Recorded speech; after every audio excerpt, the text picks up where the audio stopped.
আমি আসি। আমাদের গল্পগুলো যদি ভালো লেগে থাকে তাহলে অবশ্যই সাবস্ক্রাইব করে পাশে থাকবেন।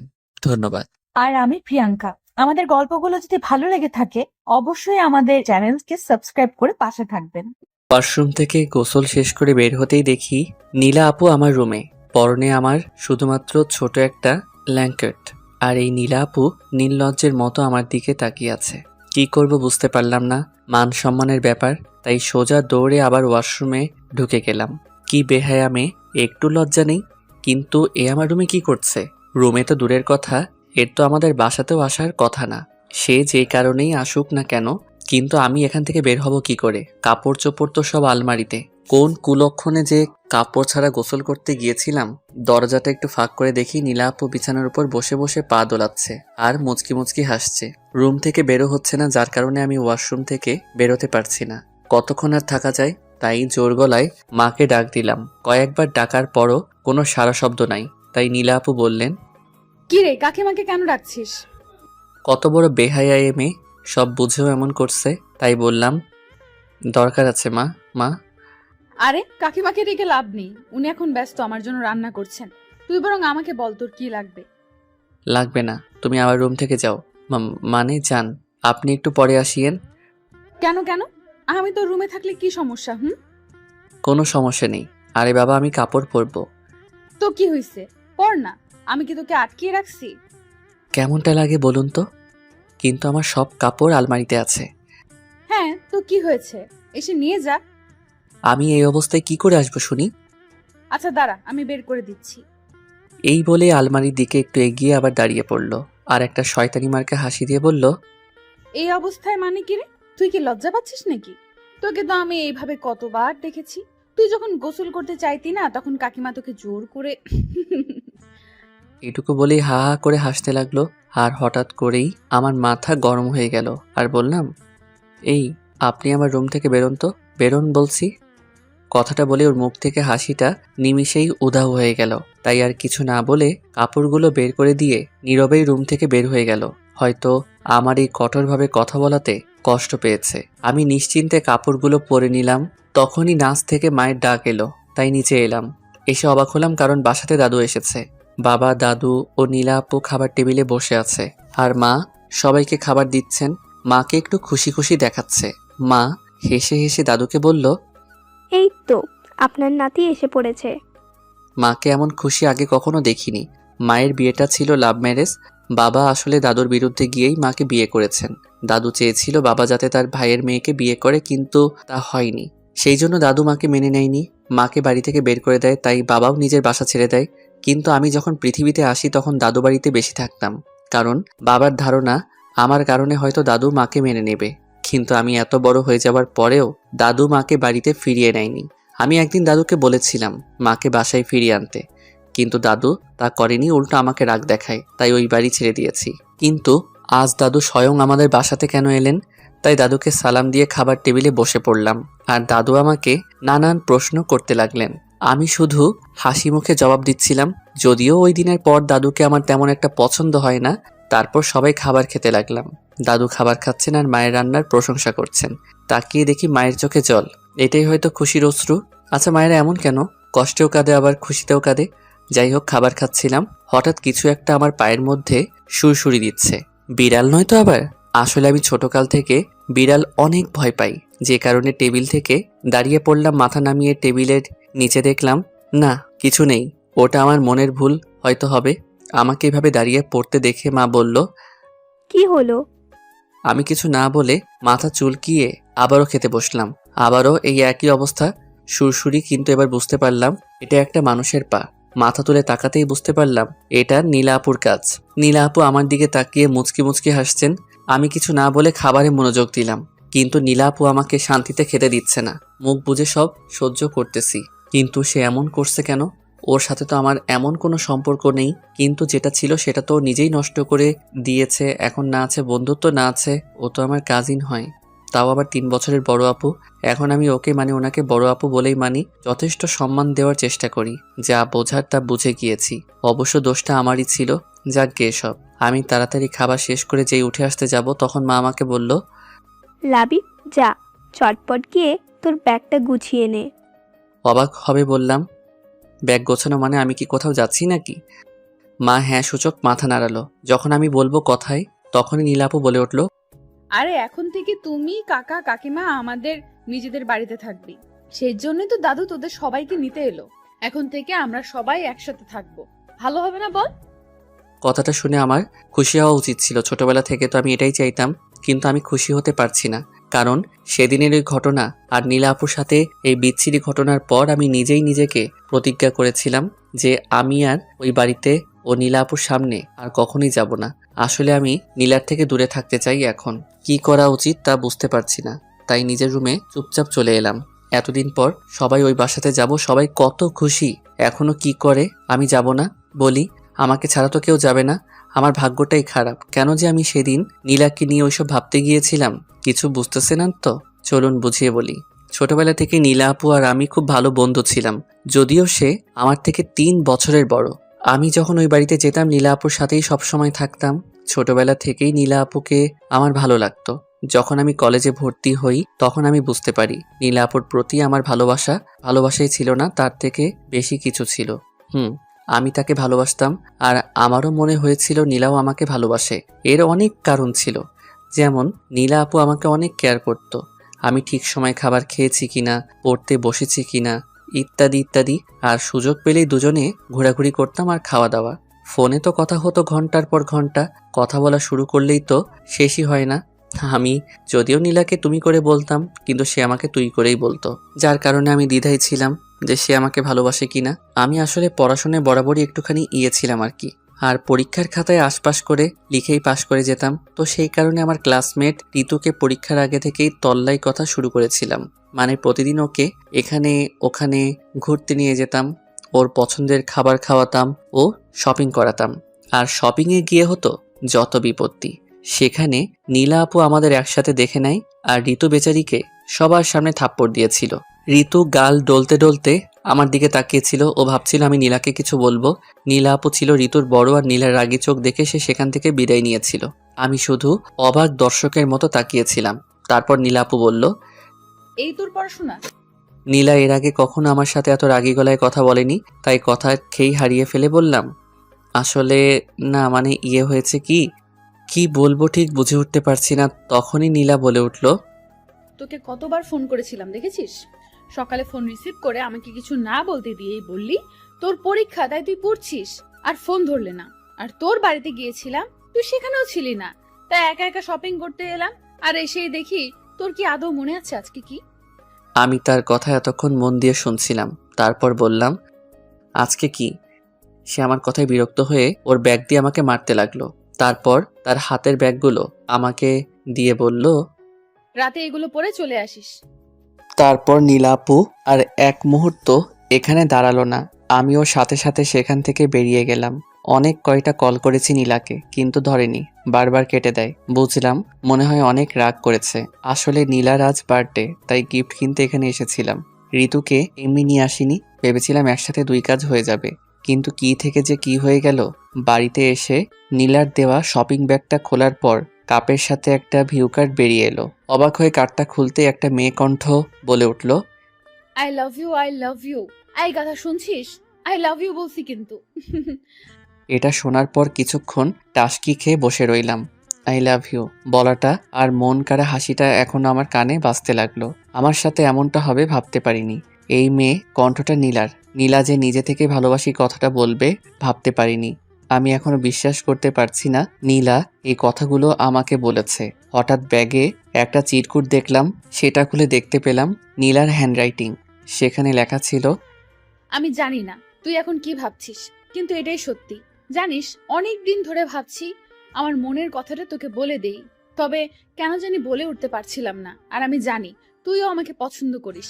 আমি ভেবেছিলাম তুই আমাকে বলবি, কিন্তু না, তুই বলতে পারলি না এতদিনও। তাই বাধ্য হয়ে আমাকেই বলতে হলো। জানিস, তোকে অনেক ভালোবাসি। অনেক কথা আছে তোর সাথে আমার। রাতে ছাদে চলে আসিস, সাবধানে, কেউ যেন জানতে না পারে। আমি তোর জন্য অপেক্ষা করব।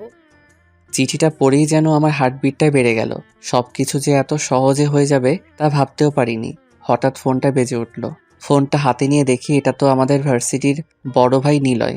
একদম ভদ্র একটা ছেলে, কিন্তু একে আমার একদমই পছন্দ না, কারণ এ হলো নীলার ক্লাসমেট ফকিন্নি। সব সময় নীলার সাথে সাথেই ঘুরঘুর করে। নীলাও কিছু হলে খালি ওর কথাই টেনে আনবে। যাই হোক, ফোনটা রিসিভ করলাম। হ্যালো, আসসালামু আলাইকুম। কেমন আছেন নিলয় ভাই? ভালোই। তুমি কেমন আছো? আমিও ভালো আছি। কিছু বলবেন ভাইয়া? ওই আসলে কি নীলা কখনো আমার সম্পর্কে কিছু বলেছে তোমাকে? মানে ঠিক বুঝলাম না ভাইয়া। তখনই মনে হলো কোনো নারীকণ্ঠ নিলয়কে ডাকতেছিল, তাই আর কিছু না বলে সে ফোনটা রেখে দিল। অতপর সন্ধ্যাবেলা তৈরি হয়ে সোজা নীলাদের বাড়ি এলাম। বাবা মা কেউ আসেনি। বাসাতে ঢুকে দুদু, আঙ্কেল ও আন্টির সাথে দেখা হলো। মনে হয় তেমন কেন মানুষকে ইনভাইট করেনি, সেটা সবাই পরিচিত মানুষ, আর নীলার বন্ধু বান্ধব ও তার মাঝে নীলা ছিল। আর এটাই হলো এই বাড়ির নিয়ম, খুব পরিচিত লোক ছাড়া কাউকে ডাকা হয় না। সবাইকে দেখতে পেলেও নীলাকে দেখতে পাচ্ছিলাম না। আন্টিকে জিজ্ঞেস করতেই বলল, ওর রুমে রেডি হচ্ছে। কথাটা বলেই আবার বলল, ওই তো নীলা এসে পড়েছে। আমার সাথে সাথে সবাই সিঁড়ির দিকে তাকালো। আমি তো শুধু অবাক হয়ে তাকিয়ে রয়েছি, কারণ নীলা আজ একটা আকাশি নীল শাড়ি পরেছে। আর আমি যতটুকু জানি শাড়ি পরা ওর পছন্দ করে না, কিন্তু ওকে খুব সুন্দর লাগতেছে শাড়িতে। নীলা নিচে এসে আমার দিকে তাকিয়ে অন্যদিকে চলে গেল। কারণ হলো আমি ওর বার্থডে ভুলে গিয়েছিলাম। তারপর আর কি, কেক কাটা হলো। একটু পর দেখি নীলা পিছনের দিকে তাকিয়ে ছাদের দিকে যাচ্ছে। চিরকুটে তো আমাকে ছাদে যেতে বলেছিল। তখনই আমি ছাদের দিকে পা বাড়াতেই পিছন থেকে আন্টি ডেকে বলল, দাদুর নাকি ওষুধ শেষ হয়ে গেছে, তাই আমাকেই যেতে হবে। এত লোক থাকতেই আমাকেই বলতে হলো। এই কথা তো আর আন্টির মুখের উপর বলতে পারি না, তাই একটা হাসি দিয়ে ফার্মেসিতে গেলাম। ওষুধ এনে আন্টির হাতে দিয়ে আর এক মুহূর্ত দেরি না করে ছাদে গেলাম। আমার মনের ভিতর একটা উত্তেজনা কাজ করছে। আমার মনটা খুব অশান্ত হয়ে গেছে। ছাদের দরজার কাছে এসে একটা বড় নিঃশ্বাস ছেড়ে নিজেকে একটু শান্ত করে নিলাম। হাসি মুখে দরজাটা খুলেই ছাদে পা রাখতে আমার মাথায় যেন আকাশ ভেঙে পড়ল। এটা আমি কি দেখছি? নীলা আর নিলয় দুজনে খুব কাছাকাছি দাঁড়িয়ে আছে, কিন্তু এখন ওই হারামি নীলাকে কিস করার চেষ্টা করছে। যদিও নীলা বাধা দিচ্ছে আর না করছে, আমি অবাক হচ্ছি নীলার এই কাজের জন্য। ওর এখন উচিত ছিল নিলয়কে থাপ্পড় মারা, কিন্তু নীলা তেমন কিছু করছে না। আমার মাথায় যেন আগুন ধরে গেল, তাই সামনে এগিয়ে গিয়ে শরীরের সমস্ত শক্তি দিয়ে নিলয়কে একটা লাথি মারলাম। লাথিকেই সে টাল সামলাতে না পেরে নিচে পড়ে গেল। আমি আবারও ওকে আরো কয়েকটা লাথি মারলাম। এবার লাথিটা মুখ বরাবর গিয়ে পড়েছে, তাই ব্যথায় হারামজাদা চেঁচিয়ে উঠল। আমার তাতে কি, কলার ধরে উঠিয়ে মুখ বরাবর একটা ঘুষি মারলাম। যখনই আর একটা মারতে যাব, তখনই নীলা এসে পেছন থেকে বাধা দিল। বলল, লাবিব, ছাড়। ওকে কি করছিস? ও ব্যথা পাচ্ছে, ওর কষ্ট হচ্ছে, ছাড় বলছি। এ শোনে কার কথা? নীলাকে সরিয়ে দিয়ে আর একটা পেট বরাবর দিলাম। শালা আবার চেঁচিয়ে উঠল, নিজেকে আমার থেকে ছাড়ানোর চেষ্টা করলো। তখনই নীলা আমাকে শর্ট বলে একটা ধাক্কা দিল। আমি ধাক্কা খেয়ে দূরে সরে গেলাম, আর নীলা দৌড়ে গিয়ে নিলয়কে উঠাতে উঠাতে কান্নার স্বরে বলল, তুমি ঠিক আছো তো? তুমি ঠিক আছো তো? আশ্চর্য, আমি নিলয়কে মারছি বলে নীলা এইভাবে রিয়্যাক্ট করছে কেন? তাই আমি বললাম, আরে নীলা আপু, তুমি পাগল হলে নাকি? ও তো আমার কথা শেষ করতে না দিয়েই আমার গালে ঠাস করে একটা থাপ্পড় দিল। আমি অবাক হয়ে বললাম, আরে আপু, ও তো তোমাকে জোর করে কিস করতে চাইছিল, তাই আমি ওকে মারলাম। হ্যাঁ, ও আমাকে কিস করতে চেয়েছিল, কিন্তু করেনি তো। লাবিব, নিলয় আসলে ভালো ছেলে, ও এরকম না। আমি তোকে বুঝিয়ে বলছি কি হয়েছিল। কিন্তু প্লিজ লাবিব, নিচে অনেক লোক, এসব জানতে পারলে সমস্যা হয়ে যাবে। কথাটা শেষ করতেই পিছন থেকে আওয়াজ আসলো। কে এইভাবে চিৎকার করলো? কি হয়েছে এখানে? আমি পিছনে তাকিয়ে দেখি আঙ্কেল। নীলা দাদুকে ও আঙ্কেলকে দেখে অনেক ভয় পেয়ে গেল। আমি তখন এটা সেটা বলে সবকিছু ম্যানেজ করলাম। তখন দাদু বলল, ঠিক আছে, এখন তোরা নিচে আয়। এই রাত্রিবেলায় ছাদে কি করছিস তোরা? আচ্ছা দাদু, তোমরা যাও, আমরা আসছি। সবার সাথে সাথে নিলয়ও নিচে চলে গেল। এখন শুধু আমি আর নীলা ছাদে দাঁড়িয়ে আছি। আমি নীলার দিকে তাকিয়ে দেখি এখনো ভয় কুঁকড়ে আছে, আর সিঁড়ির দিকে এক নজরে তাকিয়ে আছে। আমি তাকে ডাক দিতেই চমকে উঠে বলতে লাগলো, কি হয়েছে? তুমি ঠিক আছো তো? আমার আবার কি হবে? আমি তো ঠিক আছি। জানো, তোমাকে আজ খুব সুন্দর লাগছে, একেবারে নীলপরি। সত্যি বলছি নীলা। একটু লজ্জা পেয়ে বলল, তাই নাকি? তুই কবে থেকে মেয়েদের প্রশংসা শুরু করে দিলি? আমি তো আগেও কতবার সেজেছি, কখনো তো এমন প্রশংসা করিসনি। আজকে এমন কি হলো? এই যে শাড়ি পরে এত সুন্দর করে সেজেছ। ও আচ্ছা, তার মানে তোর শাড়ি পছন্দ, তা আমাকে আগে বললেই পারতি। আমি বললে কি শাড়ি পরতে? তা অবশ্য পরতাম না, কারণ শাড়িতে আমার খুব আনইজি ফিল হয়। আম্মু বলল আজ পরলাম। আজকে তোর কি হয়েছে বলতো? তোর মতলবটা কি, আজ এভাবে কথা বলছিস কেন? আমি আর সময় নিলাম না, পকেট থেকে ওর জন্য কিনে আনা বালা বের করে হাঁটু গেড়ে বসে ওকে প্রপোজ করলাম। নীলা, আই লাভ ইউ। আমি তোমাকে ভালোবাসি, অনেক আগে থেকেই বাসি, কিন্তু কখনো বলার সাহস পাইনি। আজকে বলছি, তুমি আমাকে বিয়ে করবে? কথা দিচ্ছি তোমাকে অনেক ভালোবাসবো, কখনো কষ্ট পেতে দেব না, শুধু আমাকে ফিরিয়ে দিও না। নীলা আমার দিকে ভূত দেখার মতো করে তাকিয়ে আছে। কি হলো, কথা বলছো না কেন? তারপর আমি দাঁড়িয়ে পরে বললাম, আমি সরি, আমার এই কথাগুলো আগেই বলা উচিত ছিল, কিন্তু তুমি কিভাবে নিবে তাই ভেবে আর বলিনি। কিন্তু জানো, তোমার এই মেসেজ আর চিরকুটটা পেয়ে অনেকটাই অবাক হয়েছিলাম। কি হলো, তুমি কথা বলছো না কেন? কি বলছিস তুই এগুলো? লাবিব, তোর মাথা ঠিক আছে? আমরা দুজন কাজিন হই, তুই আমাকে কি করে ভালোবাসতে পারিস? আর আমি তোর থেকে গুনে গুনে 3 বছরের বড়, এমনটা তুই ভাবলি কি করে? নীলার এমন কথা শুনে আমি মুহূর্তেই পাথর হয়ে গেলাম। কি বলছে এসব? আর কেমনই বা বলছে? ও কি আমার সাথে এখন মজা করছে নাকি? আমাকে চুপ থাকতে দেখে নীলা আবার বলল, লাবিব, তুই ভাবতেও পারছিস এটা অন্য লোকে জানতে পারলে কি ভাববে? তোর এতটুকু কমন সেন্স নাই? কি রে, কথা বল। তুমি এসব কি বলছো নীলা? ওই চুপ, আপু বল। তোমার সমস্যাটা কোথায়? মানে তুই বুঝতে পারছিস না আমরা কাজিন? তুই যেটা ভাবছিস সেটা হতে পারে না। তো কি হয়েছে? কাজিনদের মধ্যে কি কখনো বিয়ে হয় না? তোমার মা বাবাও তো কাজিন, কই তাদের তো কেউ কিছু বলে না? হ্যাঁ ঠিক আছে, কিন্তু আমি তোর থেকে বড়, এটা হয় না লাবিব। এবার আমার মাথায় রাগ উঠে গেল, তাই বললাম, তোমার সমস্যা কি? এমন উল্টা কথা বলছো কেন? তুমি নিজেই তো আমাকে আগে ভালোবাসার কথাটা জানালে, আর এখন কি সব উল্টোপাল্টা বলছো? শোনো, এটা কোনো মজার বিষয় নয়, এটা আমার জীবনের প্রশ্ন, আমার ভালোবাসার প্রশ্ন। আমি তোকে কখন বললাম যে আমি তোকে ভালোবাসি? আরে আজকেই তো বললে। দেখ লাবিব, আর ফাজলামো নয়, অনেক সহ্য করেছি। আরে তুমি তো আমাকে ভয়েস মেসেজ আর চিরকুটটা দিলে, তুমি তো বললে আমাকে ভালোবাসো, এখন এমন করছো কেন? কিসের মেসেজের কিসের চিরকুট? আমার এখন ভীষণ বিরক্ত লাগছে। আমার পকেটে চিরকুটটা ছিল, তা আমি ওকে দিলাম। আমি ওর হাতে চিরকুটটা দিয়ে এক দৃষ্টিতে তাকিয়ে আছি, কিন্তু ও চিরকুটের দিকে এক দৃষ্টিতে তাকিয়ে আছে তো আছেই, মাথা তুলছে না আর কথাও বলছে না। আমি বললাম, কি হলো, এখন কথা বলছো না কেন? লাবিব দেখ, আমি অনেক সরি। কথাটা বলেই মাথা নিচু করে নিল, তারপর বলল, লাবিব দেখ, অনেক বড় একটা গন্ডগোল হয়ে গেছে।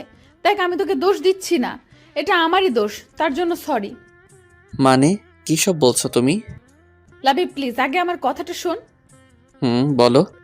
এই ভিউ কার্ডটা আর ওই চিঠিটা নিলয়ের জন্য ছিল। জানি না কি করে বাই মিস্টেক ওইটা তোর কাছে চলে গেছে। আমি সরি লাবিব। নীলা আর কি যেন বলে যাচ্ছিল, তার কিছুই আমার কানে আসছিল না। আমি যেন এক অন্য জগতে চলে গিয়েছিলাম। একটা চাপা কষ্ট হচ্ছে, যেটা বাইরে কাউকে বলে বোঝানো যাবে না। তার মানে নীলা আমাকে না, নিলয়কে ভালোবাসে। সরি লাবিব, তুই যেটা ভাবছিস সেটা কখনো হতেই পারে না। আর প্লিজ নিলয়ের কথাটা এখন কাউকে বলিস না, সময় হলে। নীলার আর কোনো কথা গ্রাহ্য করলাম না, ধীরে ধীরে ছাদ থেকে নেমে গেলাম। নীলা হয়তো ডাকছিল, কিন্তু আমি শোনার চেষ্টা করিনি। কারোর সাথে কোনো কথা না বললে বাসা থেকে বেরিয়ে গেলাম। বাইরে জোর হাওয়া বইছে, হয়তো এখনই ঝড় উঠবে, কিন্তু এর থেকে বড় ঝড় তো আমার মনে বইছে। বাইক চালিয়ে বাড়ি ফিরতে ফিরতে বৃষ্টিতে কাক ভেজা হয়ে গেছি। বাসাতে ঢুকতেই মা ব্যস্ত হয়ে পড়ল যে আমি কেন ঝড় বৃষ্টিতে ভিজে বাসায় ফিরলাম। মায়ের কোনো কথা কানে না নিয়ে সোজা নিজের রুমে চলে এলাম, আর তারপরেই ঘুম। গভীর রাতে টের পেলাম শরীর গরম হয়ে গেছে, আর মাথায় জলপট্টি দেওয়া।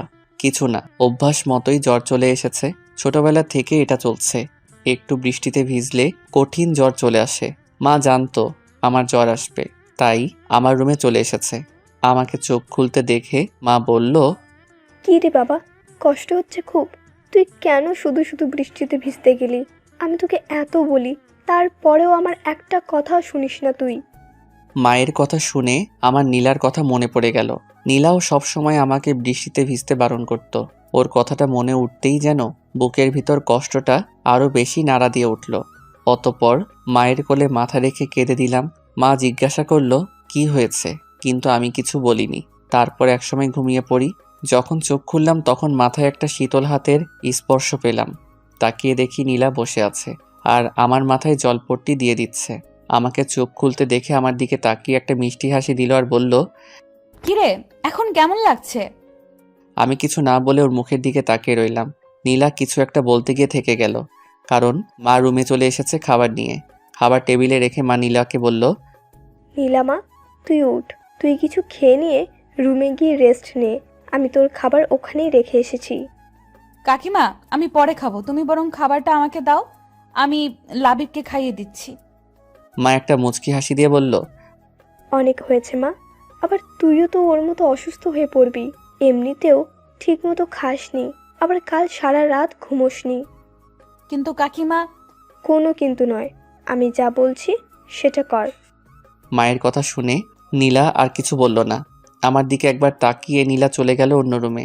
মায়ের কাছে শুনেছি আমি নাকি গতকাল সারাদিন সারা রাত জ্বর নিয়ে পড়েছিলাম, আর নীলা সব কিছু ছেড়ে ছুড়ে এতক্ষণ আমার সেবা করছিল।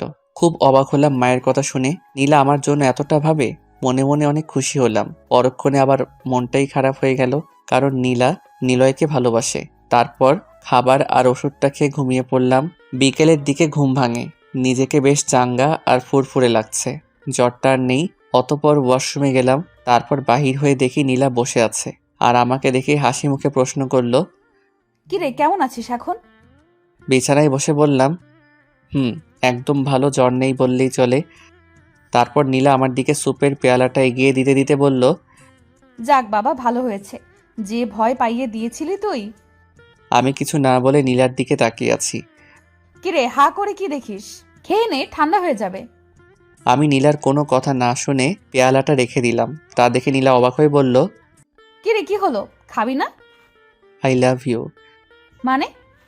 বিশ্বাস করো, আমি তোমাকে খুব ভালোবাসি।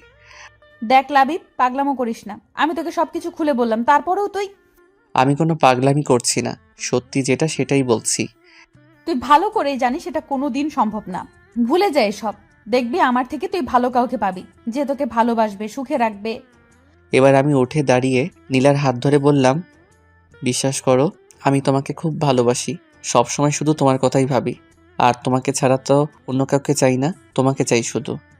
নীলা আমার থেকে হাত ছাড়ানোর চেষ্টা করে বলতে লাগলো, লাবিব, হাত ছাড়, পাগলামো করিস না, আমাদের অনেক ভালো একটা সম্পর্ক, তা নষ্ট করিস না। কথাটা বলেই হাত ছাড়িয়ে নিয়ে দরজা দিয়ে বাইরে চলে যাচ্ছিল নীলা। তখন আমি ওর পর আটকে দরজা বন্ধ করে দিলাম। যখন সে বলল, লাবিব, দরজাটা বন্ধ করলি কেন? খোল বলছি, আর আমাকে যেতে দে। তুমি কেন বোঝার চেষ্টা করছো না? আমি সত্যি তোমাকে অনেক ভালোবেসে ফেলেছি। দেখ, তুই কিন্তু এবার তোর লিমিট ক্রস করে ফেলছিস। আমি যেন নিজের অজান্তেই নীলার খুব কাছে চলে গেছি, আর সেই জন্য হয়তো নীলা আমাকে ঠাস করে একটা থাপ্পড় দিয়ে বসলো। আচমকা থাপ্পড়কে আমি কিছুটা পিছিয়ে পড়ি। জানি না কি হয়েছিল আমার। নীলা আমার দিকে ঘৃণার দৃষ্টিতে তাকিয়ে বলল, ছি লাবিব, আমি ভেবেছিলাম তুই সবটা বুঝতে পারবি, কিন্তু তুই যে এতটা নিচে নেমে গেছিস তা আমি ভাবতেও পারিনি। আমারই ভুল হয়েছে তোকে বোঝাতে যাওয়া। আমি কিছু না বলে মাথা নিচু করে দাঁড়িয়ে আছি। আসলেই অনেক বড় একটা ভুল করে ফেলেছি। নীলা বলতে লাগলো, তুই আর কখনো আমার সামনে আসবি না, আমি তোর মুখও দেখতে চাই না। কথাটা বলেই দরজা খুলে নীলা হন করে চলে গেল। আমি ভাবলাম ওকে সরি বলা দরকার। যেই দরজার সামনে আসলাম দেখি মা দাঁড়িয়ে আছে। আমি মাকে দেখেই ভয় পেয়ে গেলাম। মা কিছু বুঝতে বা শুনতে পাইনি তো। আমি মায়ের দিকে ভয়ের তো চোখে তাকিয়েছিলাম, আর মা আমাকে বলল, কি রে, নীলা এভাবে চলে গেল কেন? কিছু কি হয়েছে? যাক, তাহলে মা বুঝতে পারিনি। তাই আমি মাকে বললাম, না মা, কিছু হয়নি। নীলা আপুর কি নাকি জরুরি কাজ পড়েছে, তাই ওভাবে চলে গেল। তারপর মা চলে গেল। আমি আর নীলাকে সরি বলতে পারলাম না। তারপর অনেক চিন্তা ভাবনার পর ঠিক করলাম আমি নীলাকে ভুলে যাব, আর নীলাকে নিয়ে সব ভুল চিন্তা ভাবনা মাথা থেকে বের করে দিব। নীলা যা চাই সেটাই হবে। আমি আর আমার মুখ ওকে দেখাবো না। তাই ওর কাছে একটা চিরকুট লিখে ক্ষমা চাই। তার সাথে এটাও লিখেছিলাম যে আমি আর ওর সামনে আসবো না, কোনোভাবে ডিস্টার্ব করব না। কয়েকদিন পর পরীক্ষা, তাই পরীক্ষার প্রস্তুতিতে নিজেকে ব্যস্ত করে ফেললাম। যথেষ্ট চেষ্টা করেছিলাম, কিন্তু কিছু পরীক্ষা আর ভালো হলো না। একটু কষ্ট হলো বটে, তারপর সবকিছু বাদ দিয়ে ফাইনাল পরীক্ষার জন্য ভালো একটা প্রস্তুতি নিতে লাগলাম। তো আর কি, আলতু ফালতু সব কাজ ফেলে দিয়ে পড়াশোনায় মনোযোগ দিলাম। নিয়মিত ক্লাস কোচিং করেই আমার সময় পার হয়ে যেতে লাগলো। লাস্ট 2 মাস নিজেকে অনেকটাই সামলে নিয়েছি। নিয়মিত একটাই রুটিন মেনে চলি। আমার এই পরিবর্তন দেখে মা বাবা অনেক খুশি। আর এতদিন নীলা আপু বা ওই বাড়ির আশেপাশেই যাইনি, তবে দেখা হয়েছিল একদিন ভার্সিটির ক্যাম্পাসে। ওর চোখে আমার জন্য শুধু ঘৃণাই দেখেছিলাম। পরীক্ষার আর 10 দিন বাকি, তাই জোর দিয়েই পড়াশোনা করছি। আর বাসা থেকে বের হওয়া একদম বন্ধ করে দিয়েছি। এতক্ষণ যা শুনছিলেন সেটা ছিল অতীত, চলেন এখন বাস্তবে ফিরা যাক। আসতে পারি?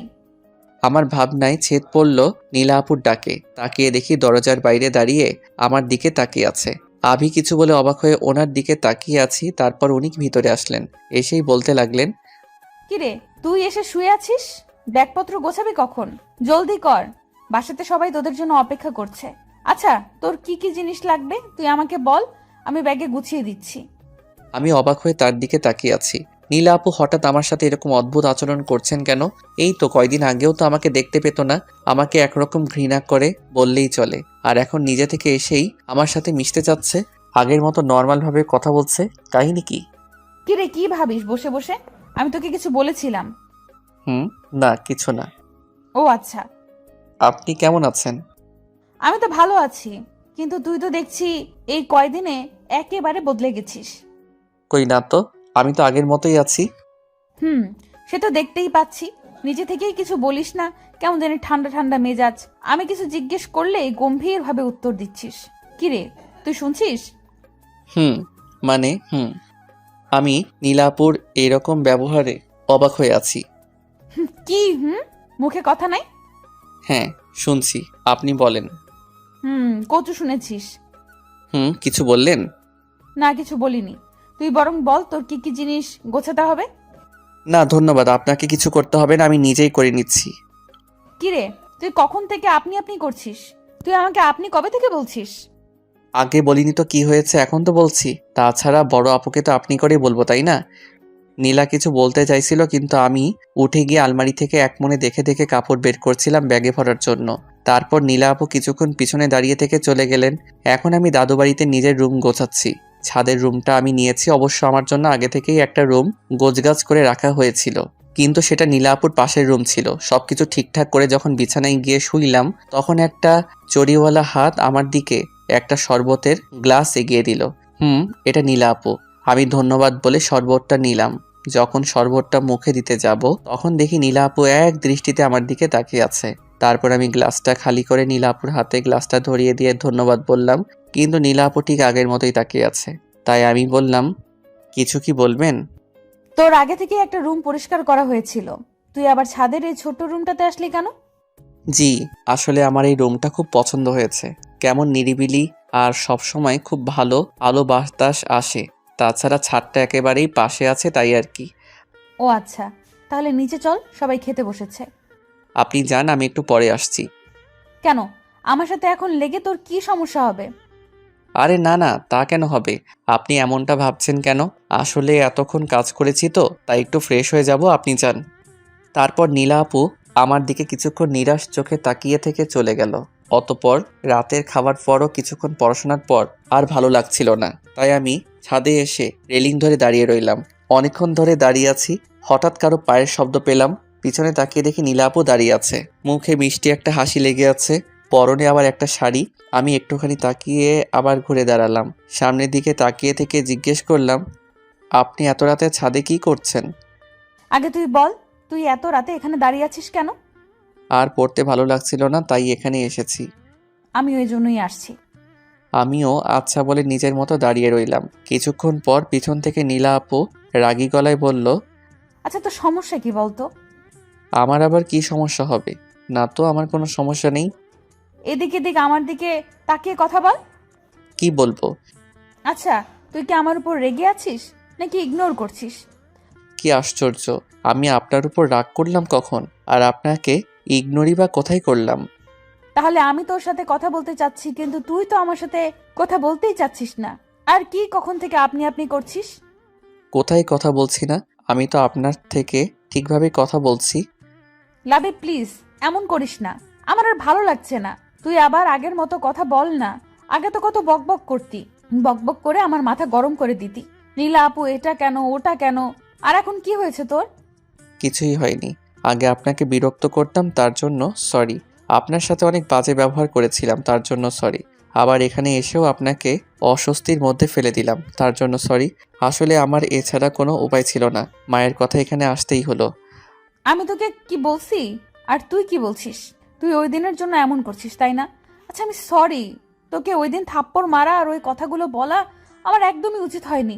আমি হয়তো একটু বেশি বেশি বলে ফেলেছিলাম, করে ফেলেছিলাম। আর আপনি সরি বলছেন কেন?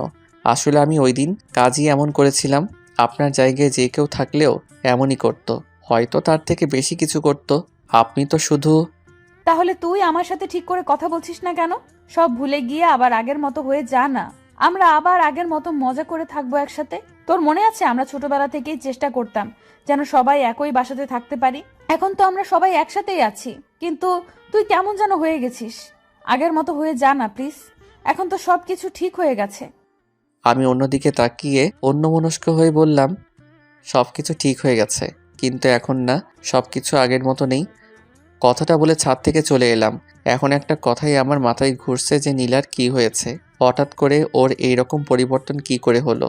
যে ঘটনার রেশ আমি এখনো কাটাতে পারিনি, ও কি করে এত সহজে সকালে ঘুম থেকে উঠে মাথায় বিরক্তি চেপে বসলো। এমনিতেই রাতে অনেক দেরিতে ঘুমিয়েছিলাম, আর এখন এত সকালে নীলা আপু এসে আমার স্বাদের ঘুমটা ভাঙিয়ে দিল। তাই বললাম নীলা আপুকে, আপনাকে কে বলেছে আমাকে ঘুম থেকে জাগাতে? ও মা, কতটা বেলা হয়েছে দেখেছিস? আর কত ঘুমাবি? তাতে কি হয়েছে? আমার যখন মন চায় আমি তখন উঠব, আপনি ডাকবেন কেন? আরে তুই এইভাবে কথা বলছিস কেন? আমি তো ধুর। আমি বিরক্তির শব্দটা করে শরীরের উপরে দেওয়া কাঁথা আছড়ে ফেলে দিয়ে বিছানা থেকে নেমে পড়লাম আর ওয়াশরুমের দিকে যাচ্ছিলাম, তখনই নীলা পিছন থেকে, ওই শোন, আমার সাথে একদম মেজাজ দেখাবি না। আমি তোর মায়ের কথায় তোকে ডাকতে এসেছিলাম। কাকিমা বলেছিল আজকে নাকি তোর একটা ক্লাস টেস্ট আছে, সেই জন্যই এসেছিলাম। চাটা খেয়ে নিস। চায়ের কাপটা একরকম আছড়ে রেখে দিয়ে চলে গেল। আমি মনে মনে কিছুটা অনুতপ্ত হলাম। মাকে আমি বলেছিলাম আমাকে যেন ডেকে দেয়, আর এখন নিজেই ভুলে গেছি। বেচারি ডাকতে এলো, অথচ এতগুলো কথা শুনিয়ে দিলাম। কার মুখ দেখেছি ঘুমাতে গিয়েছিলাম। রাতে আয়নার সামনে যাওয়াটা একদমই ঠিক হয়নি। তড়িঘড়ি করে রেডি হয়ে নোটস ঘাঁটতে লাগলাম। নাস্তা খাওয়ার সময় নেই, আর নিচেও গেলাম না। কিছুক্ষণ পর দেখি নীলা আপু প্লেটে করে নাস্তা নিয়ে এলো। এসেই পালটা সামনে রেখে দিয়ে বলল, কাকিমা পাঠিয়েছে, খেয়ে নিস। কথাটা আমার কেমন যেন নিরামিষ নিরামিষ লাগলো। আমি কিছু বলার আগেই নীলা আপু চলে গেল। তারপর খেয়ে নিলাম। কিছুক্ষণ পর ভার্সিটি যাওয়ার জন্য নিচে আসতেই মা জিজ্ঞাসা করলো, কি রে, কোথায় যাচ্ছিস? খাবি না? আমি বেশ অবাক হয়ে বললাম, একটু আগেই তো তুমি এইটুকু বলে থেমে গেলাম। তাকিয়ে দেখি নীলা আপু টেবিলে বসে নিজের মতো খাচ্ছে। এখন যেন খাওয়াটাই ওনার একমাত্র কাজ, অন্য কোনো দিকে তাকানোর তার সময় নেই। আমি মাকে আর কিছু না বলে বেরিয়ে পড়লাম। পরীক্ষা শেষ করে হল থেকে বের হয়ে দেখি নীলা আপু দাঁড়িয়ে আছে। আমি কিছু বলার আগে জিজ্ঞেস করলো, কিরে, কেমন হলো পরীক্ষা? ভালোই। গুড। এখন কি বাসাতেই ফিরবি? না, একটু সময় লাগবে, আমার লাইব্রেরিতে একটু কাজ আছে। ও আচ্ছা, ঠিক আছে, যা তাহলে। আচ্ছা। ওই দাঁড়া। কিছু বলবেন? না, চল। কোথায়? কেন, তুই নাকি লাইব্রেরিতে যাবি? হ্যাঁ, তা তো যাবই। তাহলে চল। আপনিও যাবেন? কেন, তোর কোনো সমস্যা আছে? না, তা হবে কেন, চলুন। তারপর লাইব্রেরিতে ঢুকতে দেখি ঋতু বসে আছে সেখানে। চোখাচোখি হতেই সে আমাকে ডাক দিল। আমি কয়েকটা বই নিয়ে ওর পাশেই বসে পড়লাম। কিছু জিনিস নোট করতে হবে। তখন পাশ থেকে ঋতু বলে উঠল, কেমন আছো? ভালো, তুমি কেমন আছো? এই তো ভালোই। তোমাকে তো আজকাল দেখাই যায় না, ফোন দিলেও তো পাই না। আজকাল কি করো? না, আসলে আমি নতুন একটা নাম্বার নিয়েছি, তাই আমাকে ফোনে পাচ্ছিলে না। আর জানোই তো কিছুদিন পর পরীক্ষা। আমি তো তোমার মতো ব্রিলিয়েন্ট না, আমার সব পড়াই বাকি পড়ে গেছে। সেই জন্য এই কয়দিন একটু বুঝোই তো।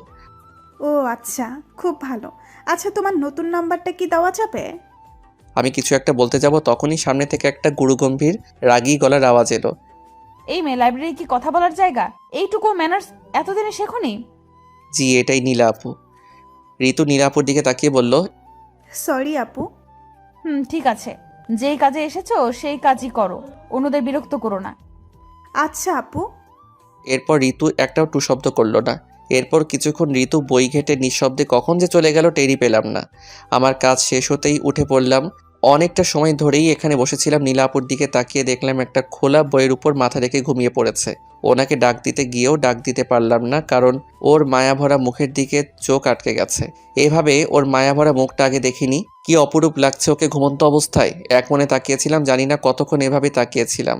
হঠাৎ করে কাঁধে কারো হাত অনুভব করতে লাফিয়ে উঠলাম। পিছনে তাকিয়ে দেখি ঝাড়ুদার আমার দিকে তাকিয়ে মুচকি মুচকি হাসছে আর বলল, সরি মামা, প্রেম বেঘাত ঘটালাম। এভাবে হুঁশ জ্ঞান হারাইয়া ফেললে কি চলে? কখন থেকে ডাকতেছি। লোকটার কথার শব্দে নীলা আপুর ঘুমটা ভেঙে গেল। বই থেকে মাথা তুলে ঘটনা বোঝার চেষ্টা করছে। আমি তখন কি বলবো ভেবে পাচ্ছি না। তখন লোকটা আমাকে বলল, তবে আপনাদের খুব ভালো মানিয়েছে। আজকাল এমন প্রেমিক দেখা যায় না মামা, যে প্রেমিকার মুখের দিকে তাকিয়ে থেকে এভাবে হারিয়ে যায়।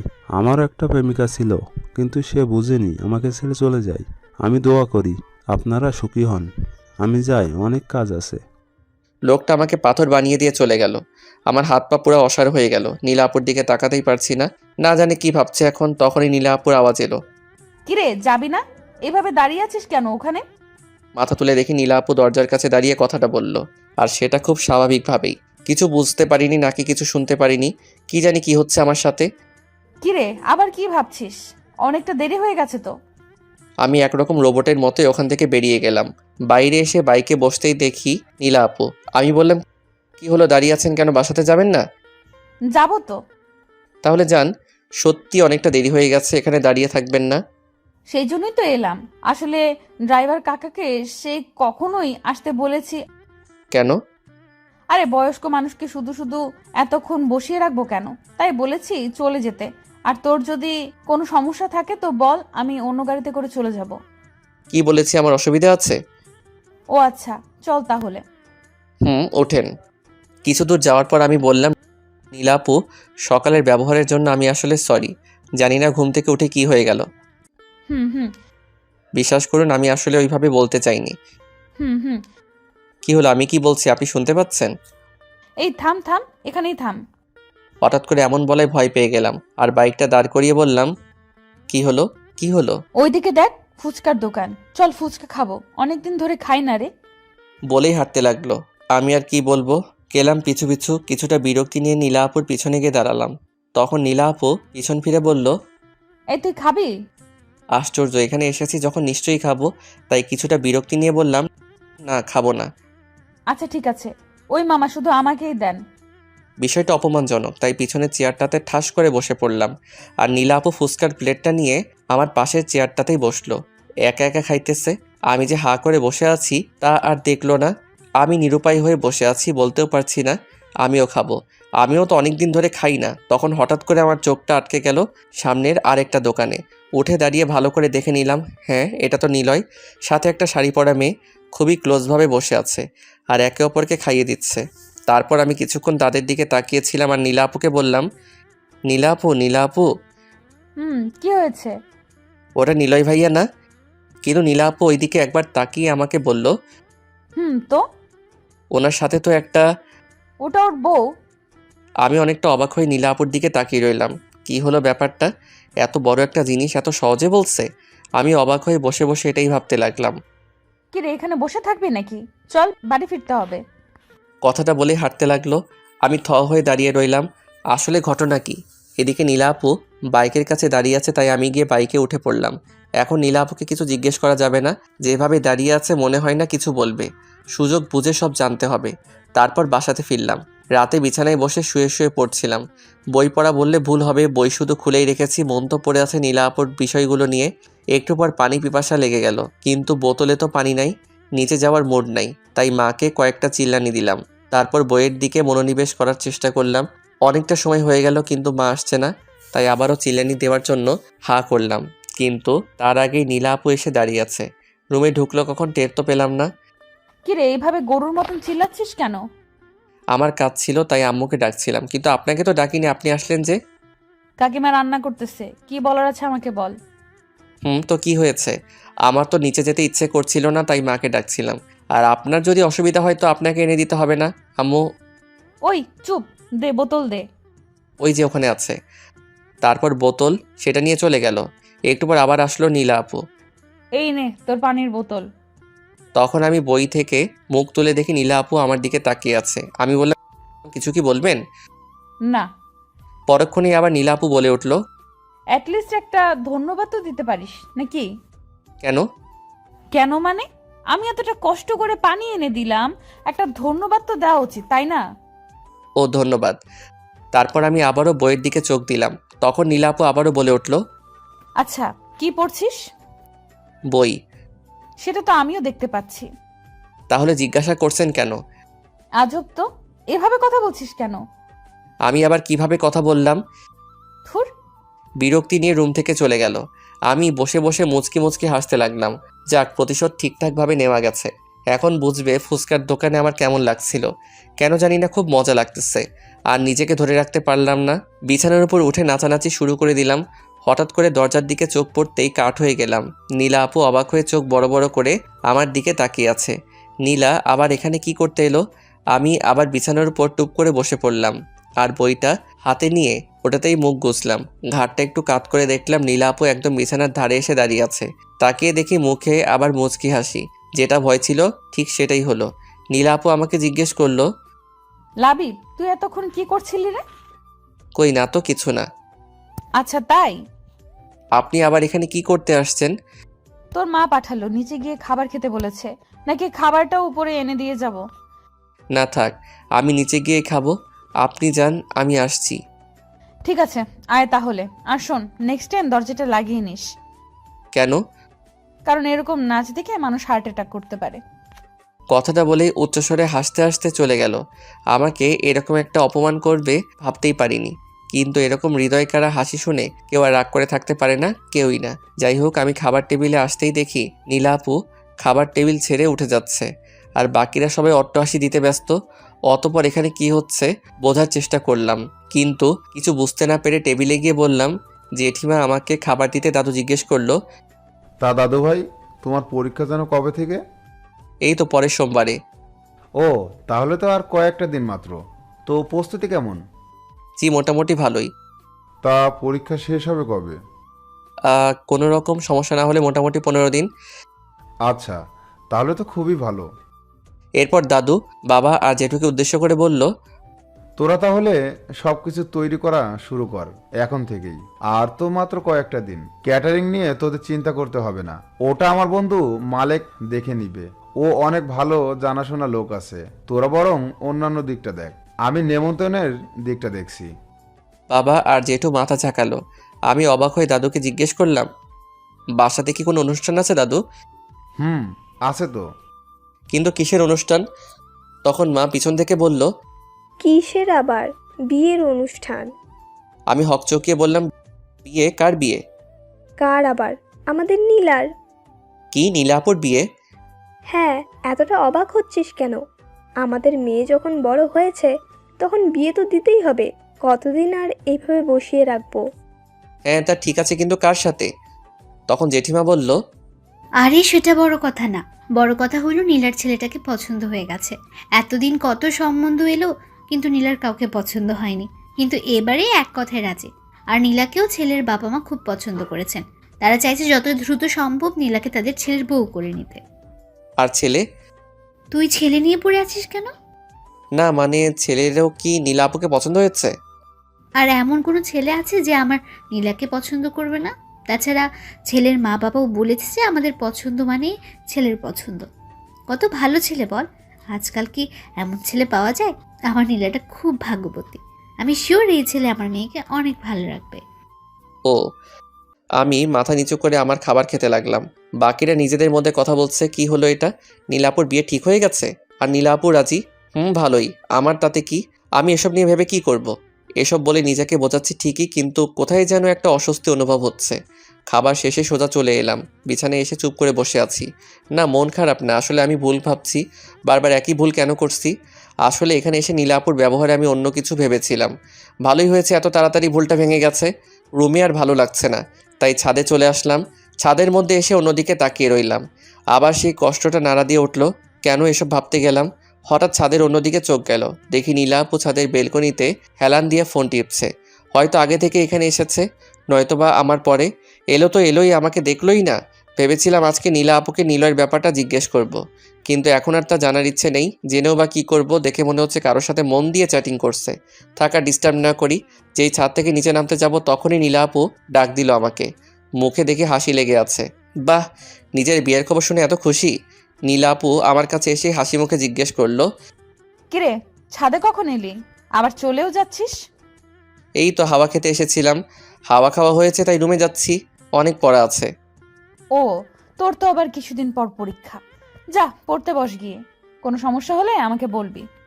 আচ্ছা, আমি এটা বলেই চলে এলাম। আমি ভেবেছিলাম যে আমাকে ডেকে কথা বলবে, এইভাবে যে তাড়িয়ে দেবে তা ভাবিনি। মুখে কি হাসি দেখো। আরে বাবা, বিয়ে হতে যাচ্ছে তাতে কি, এত আদিক্ষেতা দেখানোর কি আছে, ফালতু। শেষ পরীক্ষাটা দিয়ে এসে দেখি বাড়িতে লোকজনের অভাব নেই, সবাই কাজ করছে। বাড়িটা সুন্দর করে সাজানো হচ্ছে আর কি, আর নানা রঙের বাতি দিয়ে সাজানো হচ্ছে। এই বাড়িতে বিয়ে বলে কথা। আমি এদিক ওদিক তাকিয়ে নিজের রুমে যাচ্ছিলাম। সবাই দেখি খুব ব্যস্ত। আমি কারো নজরে পড়লাম না মনে হয়। আজকে আমার শেষ পরীক্ষা ছিল, কিন্তু মনে হচ্ছে এমন কেউ এই বাসাতে নেই যে আমার পরীক্ষা কেমন হলো তা জিজ্ঞেস করবে। আমি নিজের রুমে এসে চুপচাপ বসে রইলাম। কিছুক্ষণ বসে থাকার পর আর ভালো লাগছে না, তাই ভাবছি ছাদে যাই, যদি একটু ভালো লাগে। কিন্তু বাইরে এসে দেখি ছাদে এক প্রকার জলসা চলছে। সবাই মিলে আড্ডা দিচ্ছে আর হাসাহাসি করছে। সবার মাঝখানে বসে আছে নীলা আপু, সেও সবার সাথে হাসছে। নীলা আপুর হাসির শব্দটা বরাবরই সুন্দর। সবার হাসির মাঝেও এই হাসিটা আলাদা করা যায়। কিছুক্ষণ সেখানে তাকিয়ে থেকে আবার নিজের রুমে চলে এলাম। এখন কি শান্তিতেও ছাদে যেতে পারবো না? রুমে এসে গালে হাত দিয়ে বসে আছি, মেজাজটাই খারাপ হয়ে যাচ্ছে। বসে থাকতে থাকতে ক্ষুধাও লাগছে অনেক। আসলে দুপুরে কিছু খাওয়া হয়নি। ক্ষুধা আর সহ্য করতে না পেরে নিচে চলে এলাম।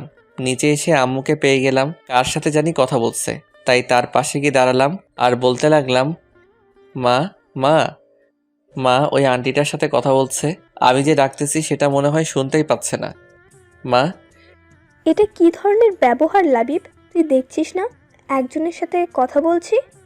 কিন্তু মা, আমার খিদে। আমার কথা শোনার আগেই আম্মু সেই আন্টির সাথে কথা বলতে বলতে হেঁটে চলে গেল, আর আমি হাঁ হয়ে তাকিয়েছিলাম। এমনটাও আমার সাথে হবার ছিল। এতদিন আম্মু খাবার নিয়ে আমার পিছু পিছু ঘুরতো, আর আজকে আমি নিজে থেকে চাচ্ছি তবুও পাচ্ছি না। মনে হচ্ছে না এটা আমার নিজের বাড়ি, আর বাড়ির মানুষগুলো আমার আপনজন। সবাই আজকে এতটা ব্যস্ত যে আমাকে ভুলেই গেছে। কিছুক্ষণ ছন্নছাড়া হয়ে এদিক সেদিক ঘুরলাম, যদি আমার মুখ দেখে কারো মায়া হয় আর কি।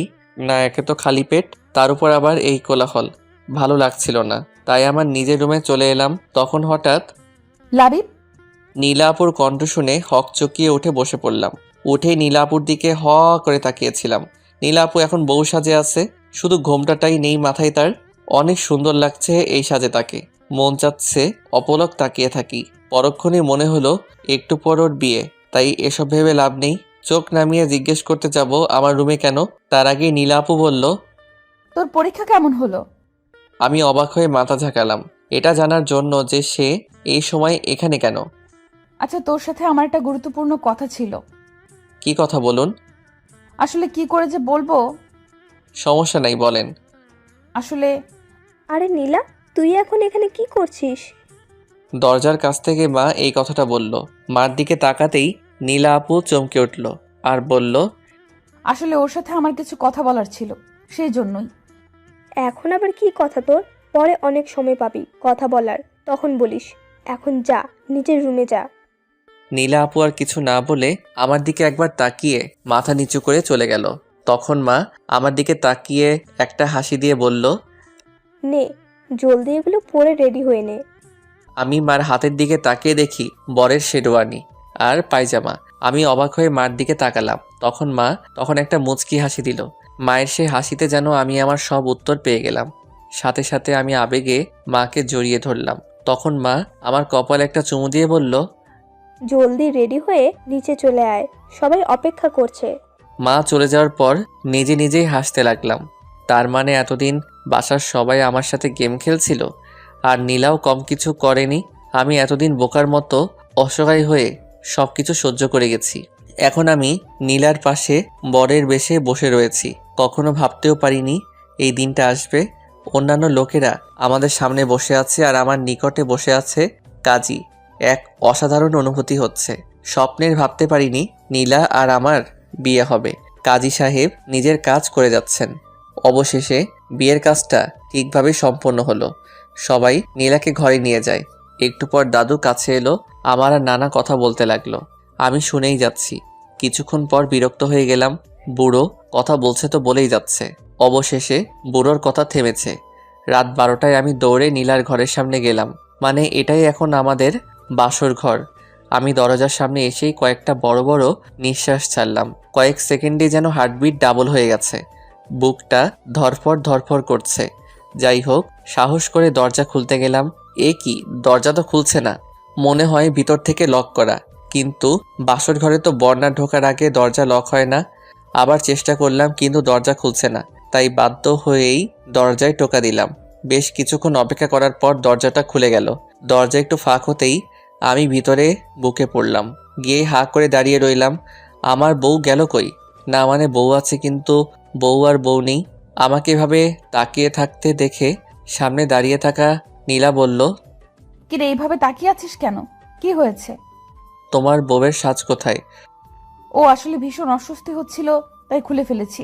তুই তো জানিস আমি এইভাবে কমফোর্টেবল না। ও আচ্ছা, আর একটু অপেক্ষা করলে কি হতো? অন্তত আমার জন্য একটু সহ্য করতেন। নীলা আর কিছু না বলে ঘুরে বিছানায় গিয়ে বসে পড়ল। দুজনেই চুপচাপ বসে রয়েছি, কেউ কিছু বলছি না। নীলাকে দেখে খুব চিন্তিত মনে হচ্ছে, তাই আমি জিজ্ঞেস করলাম, কি হয়েছে? তোমাকে এমন দেখাচ্ছে কেন? কোনো সমস্যা? নীলা না সূচক মাথা নাড়িয়ে চুপ করে বসে আছে, আর কিছু একটা ভাবছে মনে মনে। আমি ওর দিকে ঘেঁষে বসে ওর হাতটা ধরলাম। নীলা আমাকে অবাক করে দিয়ে হাতটা ছাড়িয়ে নিয়ে উঠে দাঁড়ালো আর এক নাগাড়ে বলতে লাগলো, সরি লাবিব, আমাদের মাঝে কিছু হওয়া সম্ভব না। আমি তোকে স্বামী হিসেবে মেনে নিতে পারবো না। মানে কি? আমি কথাটা শুনে দাঁড়িয়ে পড়লাম। নীলা অন্যদিকে মুখ করে দাঁড়িয়ে আছে। আমি অবাক হয়ে, কি বলছো এসব? I am sorry Labib, but তোকে স্বামী হিসেবে মেনে নেওয়া আমার পক্ষে সম্ভব না। তুমি আমার সাথে মজা করছো নাকি? এটা কি কোনো মজা করার সময়? আমি কোনো মজা করছি না, আমি সিরিয়াস। কথাটা বলেই নীলা আমার দিকে ঘুরে তাকালো। ওর চোখে জল ছলছল করছে।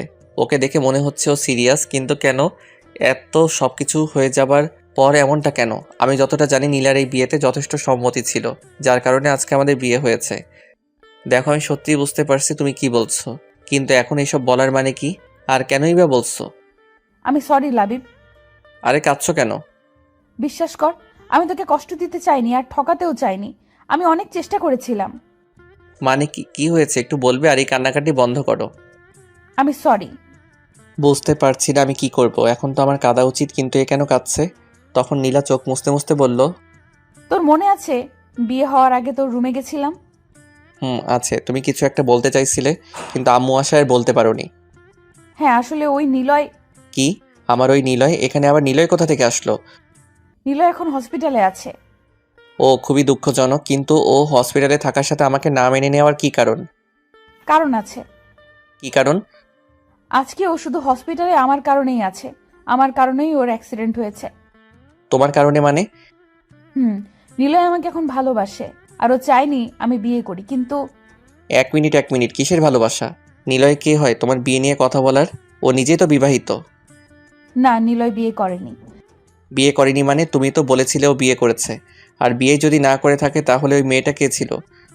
আসলে ব্যাপারটা একটু জটিল। নিলয়ের একটা যমজ ভাই আছে যার নাম নীল। আমিও সেটা জানতাম। কিছুদিন আগে নিলয় জানিয়েছিল, কিন্তু আমি বিশ্বাস করিনি। বিশ্বাস করলে হয়তো আজকে এত কিছু হতো না। কথাটা বলে আবার কান্না শুরু করলো। আমার নীলের যমজ ভাইয়ের কথা শুনে কেমন যেন জট বেঁধে গেল। তখনই আমি বললাম, তার মানে তুমি বলতে চাচ্ছ ওই মেয়েটা নীলের বউ আর নিলয়ের ভাবি? আমি প্রথমে নিলয় আর ওর ভাবিকে একটা রেস্টুরেন্টে দেখেছিলাম। নিলয়ের সাথে অন্য মেয়েকে দেখে আমার মাথায় রাগ উঠে যায়। তাই আমি ওদের সামনে যাই আর জিজ্ঞেস করি যে এই মেয়েটা কে। তখন নিলয় কোনো উত্তর দেয়নি। তখন ওর সাথে থাকা মেয়েটা মানে ভাবি বলেছিল নিলয় নাকি ওর স্বামী। কিছুদিন আগেই ওদের বিয়ে হয়েছে। নিলয়ের বিয়ের কথাটা যেন আমার বিশ্বাস হচ্ছিল না। আমি বারবার নিলয়কে জিজ্ঞেস করার পর কোনো উত্তর দিচ্ছিল না। তাই আমি ধরেই নিয়েছিলাম যে নিলয় আমাকে ঠকিয়ে বিয়ে করে নিয়েছে, যার কারণে আমি ওর সাথে সব যোগাযোগ বন্ধ করে দেই। ও আমার সাথে দেখা করার অনেক চেষ্টা করেছিল। ওর প্রতি এত ঘৃণা সৃষ্টি হয়েছিল যে আমি দেখা করিনি। তাহলে কি করে জানলে ওটা ওর ভাবি ছিল? আর যদি ওর ভাবি ছিল তাহলে তাকে কেন স্বামী ভাবতো? নিশ্চয়ই মেয়েটা জানতো তারা জমজ ছিল। বলছি, কালকে কিছু জিনিস কেনার জন্য শপিং মলে যাই, এখানেই নিলয়ের মুখোমুখি হই, তাই বাধ্য হয়ে ওর কথা আমাকে শুনতেই হয়েছিল। আসলে আসলে নিলয়ের ভাই নীল বাইরে থেকে লেখাপড়া করেছে। ওখানে থাকতেই নাকি ওর ভাইয়ের একটা মেয়ের সাথে রিলেশন হয়। দেশে আসার পরপরই ওদের বিয়ে হয়, কিন্তু বিয়ের কয়েকদিন পর নাকি নীল মারা যায়। আর ওই মেয়ে নীলের মৃত্যুতে মেন্টালি ডিসব্যালেন্স হয়ে পড়ে আর নিলয়কে তার স্বামী ভাবতে শুরু করে দেয়। ডাক্তারের কথা অনুসারে নিলয় নীল হিসেবে অভিনয় করে যাচ্ছে ওর ভাবিকে সুস্থ করতে। ওই দিন আমি নিলয়ের কোনো কথাই বিশ্বাস করিনি, কারণ নিলয় আমাকে কখনো ওর যমজ ভাইয়ের কথা বলেনি। আসার সময় ওকে আমি আমার বিয়ের কথা বলে দিয়েছিলাম আর আমাকে ডিস্টার্ব করতে বারণ করেছি। আর আজকে অন্য একটা নাম্বার থেকে নিলয় আমাকে ফোন দেয়, আমাকে অনেক বোঝানোর চেষ্টা করে, কিন্তু আমি ফোন রেখে দেই। তারপর আমার ফোনে অনেকগুলো ছবি আসে নিলয়ের নাম্বার থেকে। এই দেখ। বলেই নীলা আমার দিকে ফোনটা এগিয়ে দিল। ছবিগুলো দেখে বুঝলাম এগুলো নীলের বিয়ের ছবি। সেখানে নীল আর নিলয় দুজনই আছে। ছবিগুলো দেখে আমি নীলাকে বললাম, যখন জেনেই গেছিলে নিলয় তোমাকে ঠকায়নি, তাহলে আমাকে বিয়ে করলে কেন? না করে দিলেই তো সব শেষ হয়ে যেত। আর তুমি এখন বলছো? আমি কি করব ঠিক বুঝতে পারছিলাম না তো। এত কম সময়ের মধ্যে এত কিছু হয়ে গেল যে আমি তো এটা তোকে জানাতেই তখন তোর রুমে গিয়েছিলাম আর বলে উঠতে পারিনি, আর অন্য কাউকে বলার সাহস পাচ্ছিলাম না। ওয়াও। আমি সরি লাবিব, আমাকে ক্ষমা করে দে। এইটুকু বলেই আবার কাঁদতে লাগলো আর আমি চুপ করে বসে রইলাম। হাসি পাচ্ছে খুব আমার ও আমার ভাগ্যের উপর। কি ভুল করেছিলাম যে আমাকে তার মাসুল দিতে হচ্ছে? হয়তো নীলাকে ভালোবাসাটাই আমার সব থেকে বড় ভুল ছিল। আমার না খুব ভয় করছে, নিলয়ের না কিছু হয়ে যায়। নীলার কথাটা শুনে রাগ উঠে গেল। যদিও সে কেঁদে কেঁদে কথা বলছে, কথা শুনে মনে হচ্ছে সব ওর আর নিলয়েরই হয়েছে, আর আমার সাথে কিছুই হয়নি। আমার জীবনটা শেষ করে দিল এই মেয়েটা, আর এখন বসে বসে অন্যের জন্য কান্না করছে। হঠাৎ করে নীলার ফোনটা বেজে উঠল। তারপর নীলা ফোনটা রিসিভ করলো। আমি যেটুকু বুঝলাম, নিলয় এখন আউট অফ ডেঞ্জার। নীলাকে এখন দেখে মনে হচ্ছে ও অনেকটাই নিশ্চিন্ত। হাসি মুখে চোখের পানি মুছতে মুছতে ওয়াশরুমে চলে গেল, আর আমি নিজের জায়গাতেই বসে রইলাম। আমার মনের ভিতর যে কী ঝড় বইছে তা আমি বলে বোঝাতে পারবো না। কিছুক্ষণ পর নীলা বেরিয়ে এসলো আর জিজ্ঞাসা করলো, লাবিব, তুই ঠিক আছিস? কীরকম হাস্যকর একটা প্রশ্ন! আমার সাথে এত কিছু করে এখন বলছে আমি ঠিক আছি কিনা। আমি ঠিক আছি। আমার আবার কি হবে? তাহলে তোকে এমন দেখাচ্ছে কেন? আমি কিছু না বলে দরজার দিকে পা বাড়ালাম। পিছন থেকে নীলা বলে উঠল, কোথায় যাচ্ছিস তুই? আমার খুব ঘুম পাচ্ছে, তাই ঘুমাতে যাচ্ছি। তাহলে ওইদিকে কোথায় যাচ্ছিস? কই ঘুমাবি তুই? আমার রুমে। কেন? কেন আবার? এটা তো তোমার রুম। একটু পর তুমি এটাই বলবে যে তুই আমার সাথে ঘুমাতে পারবি না, তাই আমি নিজে থেকেই চলে যাচ্ছি। তুই এভাবে কথা বলছিস কেন? কেউ যদি জানতে পারে তুই অন্য রুমে ঘুমিয়েছিস, তাহলে সবাই কি ভাববে? যেটা ভাবার সেটাই ভাববে। আর এখানে কে কি ভাবলো তাতে কি আসে যায়? আজ হোক বা কাল হোক সবাই তো জানতেই পারবে। লাবিব, আমি সত্যি অনেক সরি। তোর সাথে যা হয়েছে তা ঠিক হয়নি। বিশ্বাস কর, আমি বুঝতে পারছি তোর ভেতরে কি চলছে। এই মুহূর্তে নীলার এইরকম কথাগুলো শুনতে কষ্ট হচ্ছে, খুব রাগও হচ্ছে ওর উপর। তাই নীলার কোনো কথা না শুনে আবার দরজার দিকে পা বাড়াতেই নীলা পিছন থেকে হাত টেনে ধরল। নীলা আমার হাত ধরতেই এতক্ষণে দমিয়ে রাখা রাগটা বেরিয়ে গেল, তাই ঘুরেই একটা থাপ্পড় মেরে দিলাম। নীলা থাপ্পড়টা সামলিয়ে ওঠার আগেই ওকে দেওয়ালের সাথে চেপে ধরলাম। হঠাৎ করে নীলা আমার এমন রাগ দেখে ভয়ে চুপসে গেল। ভয়ার্ত কণ্ঠে বলল, কি করছিস তুই? তোমার আমাকে কি মনে হয় পুতুল? যখন যা ইচ্ছে তখন আমার সাথে তাই করবা, আর আমি সব কিছু চুপচাপ মেনে নিব? আমি সরি। আর কি বলবো? কিছুই বলার নেই। তাই নীলাকে ছেড়ে দিয়ে বেলকনিতে চলে এলাম। বাইরে অনেক ঠান্ডা বাতাস বইছে, আর কিছুক্ষণ পর বৃষ্টি শুরু হলো। বাতাসের ঝটকায় বৃষ্টির ফোঁটা আমার পুরো শরীরে এসে পড়ছে। অন্য সময় হলে দৌড়ে এতক্ষণে রুমে চলে যেতাম, কিন্তু আজ এখানে দাঁড়িয়ে দাঁড়িয়ে ভিজছি। খুব ভালো লাগছে এখানে দাঁড়িয়ে থাকতে। যতবারই নীলাকে নিজের করে নেওয়ার চেষ্টা করছি ততবারই এমন হয়েছে। আমার সব ভাবনা চিন্তা আশা আকাঙ্ক্ষা বরাবরই ভেঙে গেছে। হঠাৎ খেয়াল হলো নীলা পিছন থেকে ডাকছে, এই লাবিব, এইভাবে দাঁড়িয়ে আছিস কেন? ভিজে যাচ্ছিস তো, ভেতরে আয়। কি বললাম শুনতে পাচ্ছিস না? আমি ঘুরে দাঁড়াতেই নীলা আমার হাত ধরে রুমের মধ্যে নিয়ে গেল। এতক্ষণে আমার খেয়াল হলো যে আমার মাথা আর সামনের দিকটা বৃষ্টিতে ভিজে একাকার হয়ে গেছে। তখন নীলা বলছে, দেখেছিস কি অবস্থা করেছিস? ভিজে তো একাকার হয়ে গেছিস। আমি এতগুলো ডাক দিলাম, তুই যেন শুনতেই পেলি না। ইস, কি অবস্থা! এখন যদি জ্বর এসে পড়ে তখন কি করবি? তুইও না, দাঁড়া, আমি তোয়ালেটা আনছি। ও তোয়ালে এনে আমার মাথা মুছে দিল। আমি শুধু অবাক হয়ে ওর দিকে তাকিয়ে রইলাম।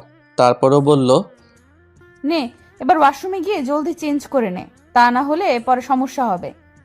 তারপর আমি চেঞ্জ করে বাইরে আসতেই নীলা বলল, যা এখন গিয়ে বিছানায় শুয়ে পড়। কিন্তু আমি তা না করে নীলার মুখের দিকে তাকিয়ে বসে রইলাম। এইটুকু সময়ের মধ্যে কি করে স্বাভাবিকভাবে কথা বলছে আমার সাথে। তারপর নীলার ডাকেই বিছানায় আসলাম। বিছানার আশেপাশে খুব সুন্দর করে সাজানো হয়েছে খাটটা। আমি সাথে সাথেই খাট থেকে নেমে পড়লাম। আমাকে এভাবে নামতে দেখে নীলা বলল, কিরে, নেমে পড়লি কেন? ঘুমাবি না? আমার ঘুম নিয়ে আপনাকে চিন্তা করতে হবে না। মানে হঠাৎ করে কি হলো তোর? কিছু না। আর আপনার খাটে আপনি ঘুমান, আমার ঘুম নিয়ে আপনাকে মাথা খাটাতে হবে না। তাহলে তুই কোথায় ঘুমাবি? চিন্তা করবেন না, আমি এখন বাইরে গিয়ে আপনাকে কোনো রকম বিপদে ফেলবো না। এরপর আমি সামনের সোফাতে গিয়ে শুয়ে পড়লাম। নীলাও আমার কথা শুনে চুপ করে দাঁড়িয়ে আছে। কিছুক্ষণ পর নীলা এসে আমাকে নরম স্বরে বলল, লাবিব, এই লাবিব, শুনছিস? বলেন, কি বলবেন? তুই কি আমার উপর রেগে আছিস? না। দেখ, আমি তোকে কষ্ট দিতে চাইনি, কিন্তু কি থেকে কি হয়ে গেল। আমার ঘুম পেয়েছে, দয়া করে ঘুমাতে দিন। কথাটা বলেই আমি অন্যদিকে মুখ করে ঘুমিয়ে পড়লাম। সকালে দরজার বাইরে কারো একটা ডাকে ঘুম ভেঙে গেল। চোখ খুলতে দেখলাম আমার শরীরে একটা চাদর দেওয়া। আমি বুঝলাম নীলা দিয়েছে। তখন নীলার দিকে চোখ পড়তে দেখি ও এইমাত্র ঘুম থেকে উঠল। তড়িঘড়ি করে দরজা খুলতে গেল। আমি আবার আমার মতো চোখ বন্ধ করে শুয়ে রইলাম। আর কিছুক্ষণ পর নীলা আমাকে ডাকতে লাগলো। নীলার হাত আমার কপালে অনুভব করতে সোজা আমি উঠে পড়লাম। একটা মিষ্টি হাসি দিয়ে বলল, যাক, জ্বরটা মনে হয় নেমে গেছে। আমার জ্বর আসছিল? আসছিল তো। রাতে বেশ ভালোই জ্বর এসেছিল। ও। রাতেই বুঝেছিলাম যে তোর জ্বর আসবে, তাই আর ঘুমোইনি। কেন ঘুমাননি কেন? আমি ঘুমালে তোর জ্বরটা কি কমতো নাকি? আমার জন্য আপনাকে রাত জাগতে বলেছি নাকি? এছাড়া এই জ্বর আমার কাছে নতুন কিছু না। আরে, এটা কি ধরনের কথা? তোকে ওভাবে কষ্ট পেতে দেখবো নাকি? ও আচ্ছা, আমার কষ্ট নিয়ে আপনি এতটা ভাবেন? অনেক ধন্যবাদ আপনাকে। নীলা আমার কথার খোঁচাটা বুঝতে পেরে চুপ করে মাথা নিচু করে বলল, এভাবে বলছিস কেন? আমি তো ইচ্ছে করে তোর সাথে এমনটা করিনি। তো একবারও বলিনি আপনি ইচ্ছে করে এমনটা করেছেন। এটা আমার ভাগ্যে ছিল, আপনার কোনো দোষ নেই। লাবিব দেখ, আমরা চাইলেই কিন্তু ব্যাপারটা সহজ করতে পারি। আপনার কাছে এই ব্যাপারটা যতটা সহজ মনে হচ্ছে, আমার কাছে এই ব্যাপারটা ততটাই কঠিন। অবশ্য আপনি এটা বুঝবেন না। বুঝলে হয়তো এমনটা আমার সাথে হতো না। লাবিব, আপনি চিন্তা করবেন না, আর আপনি নিশ্চিন্ত থাকতে পারেন যে আমি আপনাকে কখনো আটকাবো না, আর আটকানোর চেষ্টাও করব না। আপনি যখনই চান তখনই আপনি নিলয়ের কাছে যেতে পারেন। আর একটা কথা, ভবিষ্যতে আমার প্রতি আর দয়া দেখাতে আসবেন না, ওইটা আরও বেশি কষ্ট দেয়। নীলা কিছু বলতে চাচ্ছিল, কিন্তু আমি সোজা ওয়াশরুমে চলে আসলাম। ফ্রেশ হয়ে আসতেই নীলা বলল, আমাদের নিচে যেতে বলে গেছে, তুই দাঁড়া, আমি আসতেছি। তারপর নাস্তা করে আমি ড্রয়িং রুমে বসে আছি বাকি সবার মতো। বাকি সবাই বলতে দাদু আর জেঠুই বসে আছে। বাবা অফিসের জন্য বেরিয়ে গেছেন। আমি ফোন টিপছিলাম। বেশ কিছুক্ষণ পর দুদু আমাকে বলে উঠল, তা দাদু ভাই, কালকে তো তোমার পরীক্ষা ছিল। হুম। আসলে কালকে সব কিছু নিয়ে ব্যস্ত থাকার কারণে তোমাকে জিজ্ঞেস করতেই পারিনি। তা কেমন হয়েছে পরীক্ষা? ভালোই। দাদু ভাইয়ের মনটা খারাপ নাকি? কেমন জানি মন মরা লাগছে, আর কথাও ঠিকভাবে বলছো না। না দাদু, তেমন কিছু না। আসলে কাল রাতে ঘুম হয়নি তাই। দাদু কথাটা শুনেই কাশতে লাগলো। জেঠুও খবরের কাগজটা পড়ার জন্য বড় করে ধরলেন মুখের উপর। রুমা আন্টি মানে কাজের লোক চা দিতে এসেছিল। আমার কথাটা শুনে ফিক করে হাসি দিয়ে চলে গেল। আমি হঠাৎ করে সবার এমন আচরণের কোনো হেতু খুঁজে পেলাম না। তখন চায়ের কাপটা হাতে নিয়ে একটা চুমুক দিয়েছি। আবার রুমে আন্টি এসে আমাকে বলল যে নীলা নাকি আমাকে ডাকতেছে রুমের মধ্যে। আজব, এই মহিলা খালি হাসে কেন? আমি যাচ্ছি। এবার সোজা উপরে রুমে চলে এলাম। এসে দেখি নীলা ড্রেসিং টেবিলের সামনে বসে চুল আঁচড়াচ্ছিল। তখন আমি কাছে গিয়ে বললাম, আপনি নাকি ডাকছিলেন? আসলে আমি একটু বের হব। সেটা আমাকে এভাবে ডেকে বলার কি আছে? আপনার ইয়ে হয়েছে, আপনি যাবেন। না, আসলে তোকেও আমার সাথে যেতে হবে। আমায় কেন যেতে হবে? আমি তো এখন হুট করেই বাড়ির বাইরে বের হতে পারি না, তুই সাথে গেলে ভালো হতো। কিন্তু যাবেন কোথায়? হসপিটালে। আসলে হয়েছে আমি বুঝতে পেরেছি, আর বলতে হবে না। তারপর আমি রেডি হয়ে নীলার দেওয়া ঠিকানা অনুযায়ী হসপিটালে গেলাম। কিন্তু এখানে আসার পরই নীলা আমাকে অবাক করে দিয়ে আমি গাড়ি থেকে নামার আগে সে দৌড়ে হাসপাতালের ভিতরে চলে গেল। মনে হচ্ছে আমার কথা ভুলেই গেছে। নীলা চলে যাবার পর আমি গাড়িতেই বসে রইলাম। ভেবেছিলাম ওর সাথে ভিতরে যাব, কিন্তু আমার সাথে যে এমন ব্যবহার করবে ভাবতেও পারিনি। যাকগে, আমারও ওখানে যাওয়ার কোনো শখ নেই। বেশ খানিকটা সময় গাড়িতে বসে থাকার পর খুব বোর লাগছে, তাই একটু বাইরে বের হয়ে আশপাশটা দেখছিলাম। তখন দেখি নীলা বেরিয়ে আসছে। এতদিন পর দেখা, অথচ এত তাড়াতাড়ি বেরিয়ে এলো। পরক্ষণেই দেখি নীলা তার চোখ মুছতে মুছতে এদিকে আসছে। মনে হচ্ছে কান্না করতেছে। নীলা সোজা এসে গাড়িতে ঢুকে পড়ল, তাই আমিও গাড়িতে এসে বসলাম। উঠেই দেখি নীলার কান্না বেড়ে গেছে। কিছুক্ষণ বসে বসে ওর কান্না দেখার পর জিজ্ঞেস করলাম, এভাবে কাঁদছেন কেন? নিলয় ভাইয়া কি ঠিক নেই? না, ও একদম ঠিক আছে। ডাক্তার বলেছে অল্প কিছুদিন পর বাড়িও যেতে পারবে। এটা তো একটা ভালো খবর, তাহলে কাঁদছেন কেন? আমি এত করে রিকোয়েস্ট করলাম, তবুও নিলয়ের সাথে আমাকে দেখা করতে দিল না। ওই মেয়েটা, মানে ওর ভাবি, ও আমাকে ভেতরে ঢুকতে দিলই না। কত করে বললাম, তবুও। ওই মেয়েটা ওর পাশে বসে আছে আর বলেছে ওর স্বামীকে নাকি ও একাই দেখে রাখতে পারবে। আমাকে ওখান থেকে তাড়িয়ে দিল। তারপর নিলয়ের বাবাও বলল চলে যেতে। উনি নাকি চান না হসপিটালে কোনো ঝামেলা করতে। আমি কি ওখানে ঝামেলা করতে গিয়েছিলাম নাকি? আমাকে একবার নিলয়ের সাথে দেখা করতে দিলেই তো আমি চলে আসতাম। নীলা আর কিছু বলল না। আমি গাড়ি নিয়ে সোজা হসপিটাল ত্যাগ করলাম। নীলা কিছুক্ষণ নিজের মতো কেঁদে জানালায় হেলান দিয়ে বসে আছে। আমিও গাড়ি চালাচ্ছি, কেউ আর কোনো কথা বলিনি। আজকে নীলার কান্না থামানোর কোনো চেষ্টাই আমি করিনি। জানি না কেন, হয়তো এখন ওর কষ্টে আমার আর কষ্ট হয় না। অতঃপর বাড়িতে এসে পড়লাম। দেখি নীলা জানালাতে হেলান দিয়ে ঘুমিয়ে পড়েছে, কিন্তু ওকে ডাক দিতে গিয়েও ডাক দিতে পারলাম না। ওর ঘুমন্ত চেহারায় কেমন অদ্ভুত একটা মায়া আছে। একবার তাকালে তাকিয়ে থাকতে মন চায়। এভাবেই কেটে গেল কিছুক্ষণ। আমার ফোনের শব্দে নীলার ঘুম ভেঙে গেল। আমিও সাথে সাথে অন্যদিকে তাকালাম।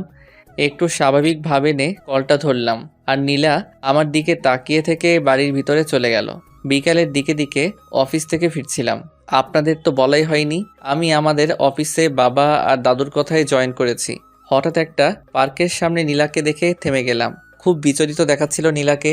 দেখে মনে হচ্ছে কারোর জন্য অপেক্ষা করছে, আর বারবার কাকে যেন ফোন করছিল, আর প্রত্যেকবার বিরক্তি নিয়ে ফোনটা কান থেকে নামিয়ে নিচ্ছিল। আমি ভাবলাম ওর হয়তো কোনো সমস্যা হয়েছে, তাই গাড়ি থেকে নেমে ওর দিকে এগোতে গিয়েই আবার থেমে গেলাম, কারণ নিলয় এসে ওখানে উপস্থিত হয়েছে। হয়তো সে এতক্ষণ তার জন্যই অপেক্ষা করছিল। নিজের উপরেই রাগ হলো। শুধু শুধুই ওখানে যাচ্ছিলাম, আমি কেন যে ভুলে যাই। তাই আমি গাড়ি স্টার্ট দিয়ে বাসার দিকে চলে এলাম, ওদেরকে পিছনে ফেলে। আসলে আমার আর নীলার বিয়ের প্রায় 2 মাস হয়ে গেছে। এই 2 মাসে আমরা নিজেদেরকে নিজেদের মতো গুছিয়ে নিয়েছি। এখন আর কোনো প্রবলেম হয় না। মানে প্রথমে প্রবলেম হতো নীলার সাথে এভাবে থাকতে, আবার পরিবারের সামনে ভালো বউ বরের নাটক করতে। এখন আমরা যে যার ইচ্ছা মতো লাইফ স্পেন্ড করছি, মানে একসাথে একই ঘরে থাকি, কিন্তু কেউ কারো লাইফ নিয়ে কিছু বলি না। আমি যথারীতি আমার পড়াশোনা চালিয়ে যাচ্ছি, আর মাঝে মধ্যে অফিস। এক কথায় সবসময় নিজেকে ব্যস্ত রাখছি। নিজে যদি ব্যস্ত থাকি তাহলে অন্যের লাইফ নিয়ে মাথা ঘামানোর কোনো প্রশ্নই ওঠে না। আর নীলাও আছে নিজের মতো। ওর ফাইনাল ইয়ারের এক্সাম দিছে কিছুদিন আগে। নিলয় হসপিটাল থেকে ছাড় পেয়েছিল 15 দিন আগে। আর নীলা ও নিলয়ের সম্পর্ক ঠিক আগের মতোই ভালো হয়ে গেছে। ওরা যেমন প্রেমিক প্রেমিকা ছিল ঠিক তেমনই আছে। নিয়মিত দেখা, কথা, ফোনে কথা বলা সব ঠিকঠাকই চলছে। আদিবাকে মানে নিলয়ের ভাবিকে নিয়ে যে সমস্যা হতো তা এখন আর হয় না, কারণ নীলা তো সব জেনে গেছে। জানি না ওরা এখনো কিসের অপেক্ষা করছে। বিয়ে করে নিলেই তো পারে, এতে আমি একেবারের জন্যেই মুক্তি পেয়ে যেতাম। এসব নাটক আর ভালো লাগছে না। আসলে এটা পারলে ওরা এতদিনে করেই ফেলতো, কিন্তু আইনের কারণে পারছে না। আগে তো আমার থেকে ডিভোর্সটা নিতে হবে, আর 6 মাস না হলে ডিভোর্সটা হবে না। এক কথায় 3 জনই ঝুলে আছি সময়ের বাঁধনে। সময় শেষ হলে সবাই মুক্তি। রুমে ঢুকেই ফ্রেশ হয়ে বিছানায় বসলাম। তখন চোখে পড়ল ফ্লোরে পড়ে থাকা কাগজের দিকে। আমি উঠে গিয়ে কাগজটা হাতে নিলাম। সেখানে কিছু লেখা আছে, তাই কাগজটা উল্টিয়ে ভাঁজ করলাম। খুলেই অবাক হলাম, কারণ এটা একটা চিঠি, আর এই চিঠিটা নীলাকে লেখা হয়েছে। অন্যের চিঠি আমার পড়া উচিত না, তাই চিঠিটা নীলার ড্রেসিং টেবিলের উপর রেখে দিলাম। তারপর আমি আবার আগের জায়গায় এসে বসে পড়লাম। ফোন নিয়ে ফেসবুকে ঢুকে নিউজ ফিড ঘাঁটছি, কিন্তু বারবার চোখটা ওই চিঠির দিকেই যাচ্ছে। শান্তি পাচ্ছি না কোনো মতেই, তাই আর থাকতে না পেরে চিঠিটা নিয়ে এসে পড়তে লাগলাম। লেখা ছিল, প্রিয় নীলা, কিছুদিন থেকে আমি তোমাকে একটা কথা বলবো, কিন্তু বলে উঠতে পারছি না। যদিও এটা তোমাকে এখন বলা জরুরি। যতবারই বলতে গেছি ততবারই আটকে গেছি কোনো না কোনো কারণে। আমি এটা বুঝতে পেরেছি যে আমি এই কথাগুলো তোমার সামনাসামনি বলতে পারবো না, তাই বাধ্য হয়ে এই চিঠিটা লিখেছি। আমি জানি তুমি এই চিঠিটা পড়লে হয়তোবা রাগ করবে, নয়তোবা কষ্ট পাবে। আমি আগেই সেজন্য ক্ষমা চেয়ে নিচ্ছি। আসলে কথাটা হলো, আমি মনে করি আমাদের এখন একটা সিদ্ধান্ত নিতে হবে, কিন্তু তার আগে তোমাকে কিছু জানিয়ে দেওয়া দরকার। আমার ভাই নীল ও তার বউয়ের সম্পর্কে তুমি সবই জানো। নীলের বউ আদিবা আমাকে নীল ভাবে। জানো, আমি ভেবে পাচ্ছি না একটা মানুষ কি করে একজনকে এতটা ভালোবাসতে পারে। তার ভালোবাসার মানুষ যে আর নেই সে তা বিশ্বাস করে না। যে কয়দিন আমি হাসপাতালে থেকেছি আমি বুঝেছি যে আদিবা মেয়েটা কতটা সহজ সরল। ওর মনে যেন শুধু ভালোবাসা আর কিছুই নেই। ওর সবটুকু ভালোবাসা দিয়ে আমাকে খুব যত্ন করে সুস্থ করে তুলেছে। এক মুহূর্তের জন্যও সে আমাকে একা ফেলে যায়নি, সবসময় আমার পাশেই ছিল। ভাবতে পারছো তার মনে কি পরিমাণ ভালোবাসা আছে? যদিও আমি জানি এই ভালোবাসাটা আমার জন্য নয়, নীলের জন্য। আর কি জানো, আমি তার এই ভালোবাসাটাকে ভালোবেসে ফেলেছি নিজের অজান্তেই। আর আমি এটা চাই না কখন আদিবা এই সত্যটা জানুক যে তার নীল মারা গেছে। আমি ওকে কষ্ট পেতে দেখতে পারবো না। আমি সারা জীবন ওর সাথে নীল হয়েই থাকতে চাই। আশা করছি তুমি বুঝতে পারছো আমি কি বোঝাতে চেয়েছি। দেখো, এটাই হয়তো আমাদের ভাগ্যে ছিল। তা না হলে দেখো, তুমি আমাকে অন্য একটা মেয়ের সাথে দেখেও ভুল বুঝলে, আর সত্যটা না শুনে তুমি বিয়ে করে নিলে বা বিয়ে হয়ে যায়। এত কিছু হয়তো এজন্যই হয়েছে। আর তাছাড়া লাবিব তোমাকে ভালোবাসে, আর আমাদের এটাই মেনে নেওয়া উচিত। এটাই আমাদের সবার জন্য ভালো হবে। আমাকে ক্ষমা করে দিও, আমি তোমাকে না জানিয়ে আদিবাকে বিয়ে করে নিয়েছি। দেখো, লাবিব তোমার বিয়ে করা স্বামী, আর বিয়েটা কোনো ছেলে খেলা নয়। আর আমি চাই তুমি লাবিবকে নিয়ে সুখে থাকো। ইতি, নিলয়। চিঠিটা পড়ার পর আমি কিছুক্ষণ স্থির হয়ে বসে রইলাম।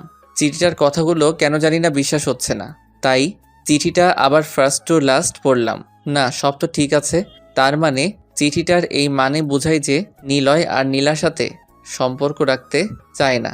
সে বিয়ে করে নিয়েছে আর নীলাকে বলে দিয়েছে আমার সাথে সুখে থাকতে। ওয়াও!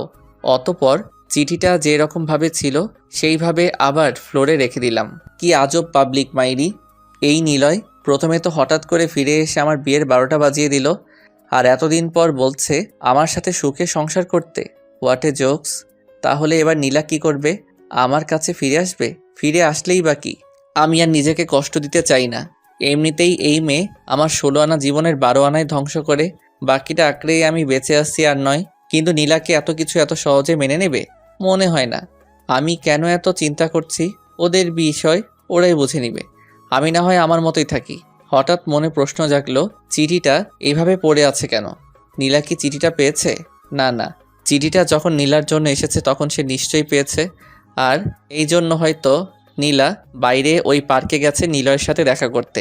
যদি তাই হয় তবে সে এই চিঠিটা এইভাবে কেন রেখে গেল?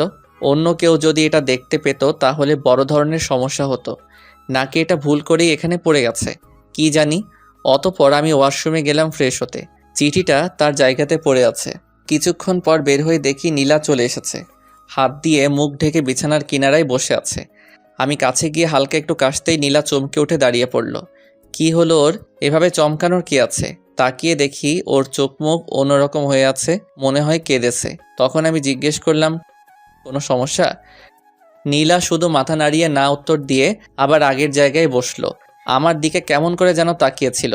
আর তখনই আমার চোখ ফ্লোরের দিকে যায়, দেখি চিঠিটা নেই। মনে হয় নীলা রুমে এসে চিঠিটা কুড়িয়ে নিয়েছে। আমি পানি খাবার জন্য টেবিলের দিকে যাচ্ছিলাম, কিন্তু লক্ষ্য করলাম নীলা বারবার আমার দিকে তাকাচ্ছে। ও কি বুঝে গেছে আমি চিঠিটা পড়েছি, নাকি অন্য কোনো কারণ? ওর এইভাবে তাকানো আমার খুব অস্বস্তি লাগছিল, কিন্তু আমি নিজেকে যতটা সম্ভব স্বাভাবিক রেখে নিজের কাজে মন দিলাম। টেবিলে বসে বইয়ে মুখ গুজে বসে আছি সেই অনেকক্ষণ ধরে, কিন্তু মনোসংযোগ দিতে পারছি না। তার কারণটা হলো নীলা। অন্যদিন এই সময়টা নীলা ঘুমায় নয়তো বই পড়ে, কিন্তু আজকে কিছুই করেনি। বসে বসে কি জানি ভাবছিল। তখন নীলা হঠাৎ করে উঠে বাইরে চলে গেল। তখন আমি ওর চলে যাবার দিকে একবার তাকিয়ে আবার বইয়ে মন দিলাম। সকালে ঘুম থেকে উঠে খেয়ে দিয়ে আমি বেরিয়ে গেলাম। নীলাকে নিয়ে একটু ভাবনায় আছি এখনও।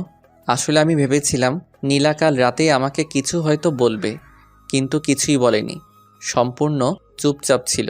আর রাতে আমার ঘুম ভেঙে গিয়েছিল নীলার গলার আওয়াজে। উঠে দেখি নীলা বেলকনিতে দাঁড়িয়ে ফোনে কথা বলছিল খুব করুণ স্বরে, আর কান্নাও করছিল। আমি বুঝি নেই ও হয়তো নিলয়ের সাথে কথা বলছিল। কিছুক্ষণ পর নীলা ঘরে এসে আবার কান্নাকাটি শুরু করে। আমি ওর কান্না শুনতে শুনতেই ঘুমিয়ে পড়েছিলাম। সকালে ঘুম থেকে উঠে ওর সাথে আমার কোনো প্রকার কথা হয়নি। ক্যাম্পাসে বসে বন্ধুদের সাথে আড্ডা দিচ্ছিলাম, তখন মা কল দিল। মা ফোন দিয়ে জলদি করে হাসপাতালে যেতে বলল। আমি কোনো প্রশ্ন করার আগেই মা ফোন কেটে দেয়। হাসপাতালে কেন? কারো কিছু হয়েছে নাকি? অতঃপর হসপিটালের দিকে রওনা দিলাম। হসপিটালে গিয়ে দেখি দাদু, বাবা মা, জেঠু সবাই দাঁড়িয়ে আছে, কিন্তু নীলা নেই। তাহলে নীলার কিছু হয়েছে নাকি? কথাটা ভাবতেই আমার বুকের ভিতরটা কেমন জানি হুড়মুড়িয়ে উঠল। আমি সবার সামনে পৌঁছাতেই জেঠিমা আমাকে জড়িয়ে ধরে কান্না করতে লাগলো। আমি ভ্যাবাচাকা খেয়ে দাঁড়িয়ে রইলাম। তখনই জিজ্ঞেস করলাম কি হয়েছে। বলল নীলা সুইসাইড করেছে, আর ভিতরে তারই চিকিৎসা চলছে। আমি জেঠিমাকে ছাড়িয়ে এক কোণায় গিয়ে দাঁড়িয়ে পড়লাম। নীলা আত্মহত্যা করতে গেল কেন? তাহলে কি ওই চিঠির কথাগুলোর জন্য করেছে? নীলয়ের জন্য এত টান ভালোবাসায় কি না হয়?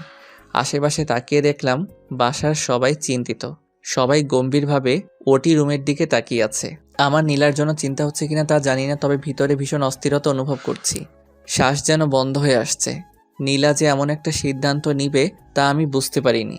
কিছুক্ষণ পর ডাক্তার বেরিয়ে আসতেই দাদু এগিয়ে গেল আর জিজ্ঞেস করলো যে নীলা কেমন আছে। ডাক্তার হেসে উত্তর দিল যে নীলা একদম ঠিক আছে। এটা শুনে সবার মাঝে যেন আনন্দের স্রোত বয়ে গেল। তখন জেঠিমা এগিয়ে গিয়ে ডাক্তারকে বলল, আমি আমার মেয়ের সাথে দেখা করব। নিশ্চয় দেখা করবেন। আমরা তাকে অন্য একটা রুমে শিফট করে দিচ্ছি, তারপর দেখা করুন। রোগী যেন কোনো কিছুতেই অস্বস্তিত না হয়, সেদিকে খেয়াল রাখবেন প্লিজ। তারপর ডাক্তার চলে যায়। তারপর নীলাকে অন্য একটা কেবিনে নিয়ে যাওয়া হলো। তখন সবাই ওর সাথে দেখা করার জন্য চলে যায়, কিন্তু আমি যাইনি।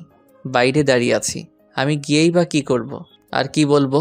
মনে হয় না এখানে আমার কিছু বলার অধিকার আছে। নীলা এখন সুস্থ আছে, এটাই অনেক। তখন মা এসে বলল, কি রে, তুই যাবি না নীলার সাথে দেখা করতে? হ্যাঁ যাব তো, সবাই আসুক দেখা করে তারপর যাচ্ছি। সবাই তো দেখা করেছে ওর সাথে, তুই ওর কাছে যা, ওর ভালো লাগবে। ও আচ্ছা। তবে নীলা এমন কাজ কেন করলো বলতো? সেটা আমি কি করে বলবো? নীলাই ভালো জানে, ওকে জিজ্ঞেস করো। আরে না, ডাক্তার ওকে এখন কিছু জিজ্ঞেস করতে না করেছে। আচ্ছা তুই ভিতরে যা, দেখিস আবার ওকে কিছু বলতে যাস না, ওর কাছ থেকে পরে শুনে নেব। বলেই নীলার কেবিনের ভিতরে গেলাম। দেখি জেঠিমা নীলার পাশে বসে আছে। আমাকে দেখেই জেঠিমা নীলাকে আসছি বলে বেরিয়ে গেলেন। আমি তখন এগিয়ে গিয়ে নীলার পাশে একটা চেয়ার পেতে বসলাম। নীলা আমার দিকে একবার তাকিয়ে তারপর উপরের দিকে তাকিয়ে রইল। কিছুক্ষণ বসে থাকার পর আমি বললাম, এমন একটা কাজ কেন করলে? সে কোনো উত্তর না দিয়ে উপরের দিকে তাকিয়ে আছে। আমি বললাম, আমি কিন্তু চিঠিটা পড়েছি। কথাটা শুনেই নীলা আমার দিকে অবাক হয়ে তাকালো। তখন আমি বললাম, জানি অন্যের চিঠিটা পড়া ঠিক না। রুমে এসেই দেখি নিচে চিঠিটা পড়েছিল, তাই পড়ে ফেলেছি। তার জন্য আমি সরি। নীলা আমাকে কিছু না বলে অন্যদিকে মুখ ঘুরিয়ে নিল। একটু পরে বুঝতে পারলাম ও নীরবে কাঁদছে। কি হলো, কাঁদছেন কেন? নীলয়ের জন্য? নীলা চুপ করে কান্না করে যাচ্ছে। আপনি মরে গেলেই বুঝি সব ঠিক হয়ে যেত? তারপর নীলা অশ্রু ভেজা চোখে আমার দিকে তাকালো। একবারও বাসার কারো কথা ভাবলেন না? জেঠিমার অবস্থা তো একেবারেই শোচনীয় হয়ে গিয়েছিল, আর বাসার সবাই খুব ভেঙে পড়েছিল। শত হলেও আপনি বাড়ির একমাত্র মেয়ে, বলতে গেলে সবার চোখের মণি। সবার তো কষ্ট হবে, তাই না? আর তুই? আমার আবার কি হবে? বাসার সবার মতো আমারও একটু চিন্তা হচ্ছিল আর কি। ও এরপর দুজনেই চুপ করে আছি। কিছুক্ষণ এভাবে চলার পর আমি বললাম, আচ্ছা আমি আসি তাহলে, আপনি রেস্ট নিন। নীলার কোনো উত্তরের অপেক্ষা না করে সেখান থেকে বেরিয়ে এলাম। লাবিব দাঁড়া, তোকে একটা কথা বলার ছিল। আমি রাতের খাবার খেয়ে উপরে যাচ্ছিলাম, তখনই পিছন থেকে মা ডাক দিয়ে বলল। তখন আমি দাঁড়িয়ে গিয়ে বললাম, বলো। তুই আগে এখানে এসে বস, তারপর বলছি। তাকিয়ে দেখি বাসার সবাই সোফাতে গিয়ে বসে আছে। কি ব্যাপার, সবাই একসাথে বসেছে? তাও আবার আমাকে ডেকে বলছে কথা আছে। তখন আমি গিয়ে সবার সামনে দাঁড়িয়ে পড়লাম। সবার চেহারা ভীষণ গম্ভীর। তখন বাবা বলল, দেখ লাবিব, আমরা ঠিক করেছি তুই নীলাকে নিয়ে অন্য কোথাও ঘুরতে যা। আসলে মেয়েটা কিছুদিন আগে এমন একটা ঘটনা ঘটালো, তারপর বাসাতে এসেছে, এতদিন হয়েছে, অথচ কারোর সাথে তেমন কথা বলছে না, সারাক্ষণ রুমে বসে থাকে। তাই আমাদের মনে হয় অন্য কোথাও ঘুরে আসলে ওর মন ভালো হয়ে যাবে। তা না হলে এভাবে আর কতদিন? কিন্তু এখন আমি কি করে যেতে পারি? সামনেই আমার পরীক্ষা, একটাও ক্লাস মিস করা যাবে না। এ কদিন ক্লাস না করলে কিছুই হবে না। মা, তুমি বুঝতে পারছো না আমার। আচ্ছা, তোর কি ক্লাস নীলার থেকেও বেশি জরুরি? না আসলে কোনো কথা নাই, আমরা বড়রা মিলে যে সিদ্ধান্ত নিয়েছি সেটাই হবে, ব্যাস। আচ্ছা, তোদের মাঝে সব কিছু ঠিক আছে তো? একে অপরকে নিয়ে খুশি নোস? তোদের মাঝে কি এখনো বনিবনা হয়ে ওঠেনি? তোদের দুজনের সম্মতিতে তো আমরা বিয়েটা দিয়েছিলাম। এখন যদি এমন করিস তাহলে। আরে মা, সব কিছু ঠিক আছে, কোনো সমস্যা নেই। আমি তো শুধু। অনেক হয়েছে, তোমরা দুইজন কিছুদিনের জন্য ঘুরতে যাচ্ছ, এটাই ফাইনাল। আচ্ছা ঠিক আছে, আগে তোমরা নীলাকে জিজ্ঞেস করে দেখো সে যাবে কিনা। তারপর আমি ওখান থেকে চলে এলাম। আসলে নীলা হাসপাতাল থেকে বাসায় ফিরেছে। আজ থেকে এক পক্ষকাল হতে চলল। নীলা এখন সুস্থ, তবুও বাসার সবাই ওকে নিয়ে টেনশনে আছে। কারণ নীলা বাসায় ফেরার পর থেকে ভীষণ চুপচাপ থাকে, আর এই কয়দিনেও বাসা থেকে বের হয়নি। আর বাসার সবার মনে একটা প্রশ্ন রয়েই গেছে যে নীলা এমন কাজ কেন করতে গিয়েছিল, কি এমন কষ্ট আছে ওর। মা তাকে জিজ্ঞেস করেছিল একবার, তবে কিছু বলেনি। টেবিলের খাবার টেবিলে রাখে সে উঠে গিয়েছিল, তাই আর কেউ তাকে কিছু জিজ্ঞেস করেনি। আর আমার সাথেও নীলার তেমন কথা হয় না। আমি নিজে থেকে কখনো কিছু বলতে চাই না। কয়েকবার নীলা কিছু বলতে এসেছিল, তখন আমি এড়িয়ে গিয়েছিলাম। তবে একটা বিষয় আমাকেও কিঞ্চিত ভাবাচ্ছে। এই কয়েকদিনে নীলার চেহারা অনেকটাই ভেঙে গেছে। আমি রুমে না গিয়ে ছাদে গেলাম। এটা আমার এখন অভ্যাস, রাতের খাবার খেয়ে ছাদে আসা। ছাদে রাতের পরিবেশটা খুব ভালো লাগে আমার। আজকে আর বেশিক্ষণ ছাদে দাঁড়ালাম না, নিজের রুমে চলে এলাম। এসেই দেখি মা রুমে নীলার সাথে কথা বলছিল। হয়তো আমাকে দেখে থেমে গেল। আমাকে দরজায় দাঁড়িয়ে থাকতে দেখে মা বলল, এতক্ষণ কোথায় ছিলি তুই? ছাদে ছিলাম। কেন, কোনো কাজ ছিল? এই রাত্রিবেলা তুই ছাদে কি করছিলি? নীলা একা একা রুমে বসে আছে। আমি কিছু বললাম না, চুপ করে আছি। তখন মা নীলাকে বলল, কি বললাম বুঝতে পারছিস তো? কাল সকালেই আমাকে জানাবে কিন্তু। তাহলে আমি যাই এখন। মা চলে যাবার পর আমি আমার টেবিলে বসে পড়লাম। তখন নীলা পিছন থেকে বলল, কাকিমা বলছিল আমাদের দুজনকে কোথাও ঘুরতে পাঠাতে চায়। জানি, আমাকে একটু আগে বলেছে। আর আমাকে বলল তোর সাথে কথা বলতে, কোথায় যাই তা কাউকে জানাতে। কিন্তু তার আগে আমি জানতে চাই তুই কি যেতে রাজি আছিস? এখানে আমার যেতে চাওয়া না চাওয়ার কোনো কথা নেই। আমাকে চাইলেও যেতে হবে, আর না চাইলেও যেতে হবে। সবাই আপনার কথা ভেবেই এই প্ল্যানটা করেছে। অতএব এটা আপনার সিদ্ধান্তের উপর নির্ভর করছে। কেন, তুই কি যেতে চাস না? আমি তো বললামই এখানে আমার মতামতটা ইম্পর্টেন্ট না। আপনি যেতে চাইলে আমাকেও যেতে হবে। তার মানে তুই যেতে চাস না? দেখুন, আমি একবারও বলিনি যে আমি যেতে চাই না। তুই এভাবে কথা বলছিস কেন? আর আমি কয়েকদিন থেকে লক্ষ্য করছি তুই আমাকে এড়িয়ে চলছিস। আমি কিছু বলতে গেলেই তুই কোনোভাবে সরে পড়ছিস। তুই কি আমাকে ইগনোর করছিস? হালকা একটু হেসে বললাম, আপনার হয়তো কোথাও একটু ভুল হচ্ছে। আমি আপনাকে ইগনোর করতে যাব কেন? আমার সে যোগ্যতা আছে নাকি? আর যদি আপনি ভাবেন যে আমি আপনাকে এড়িয়ে চলছি, তো আমাকে এখানে এটাই বলবো যে আমি আপনাকে সেই বিয়ের পর থেকে এড়িয়ে চলি। আর আপনিও তো এটাই চেয়েছিলেন।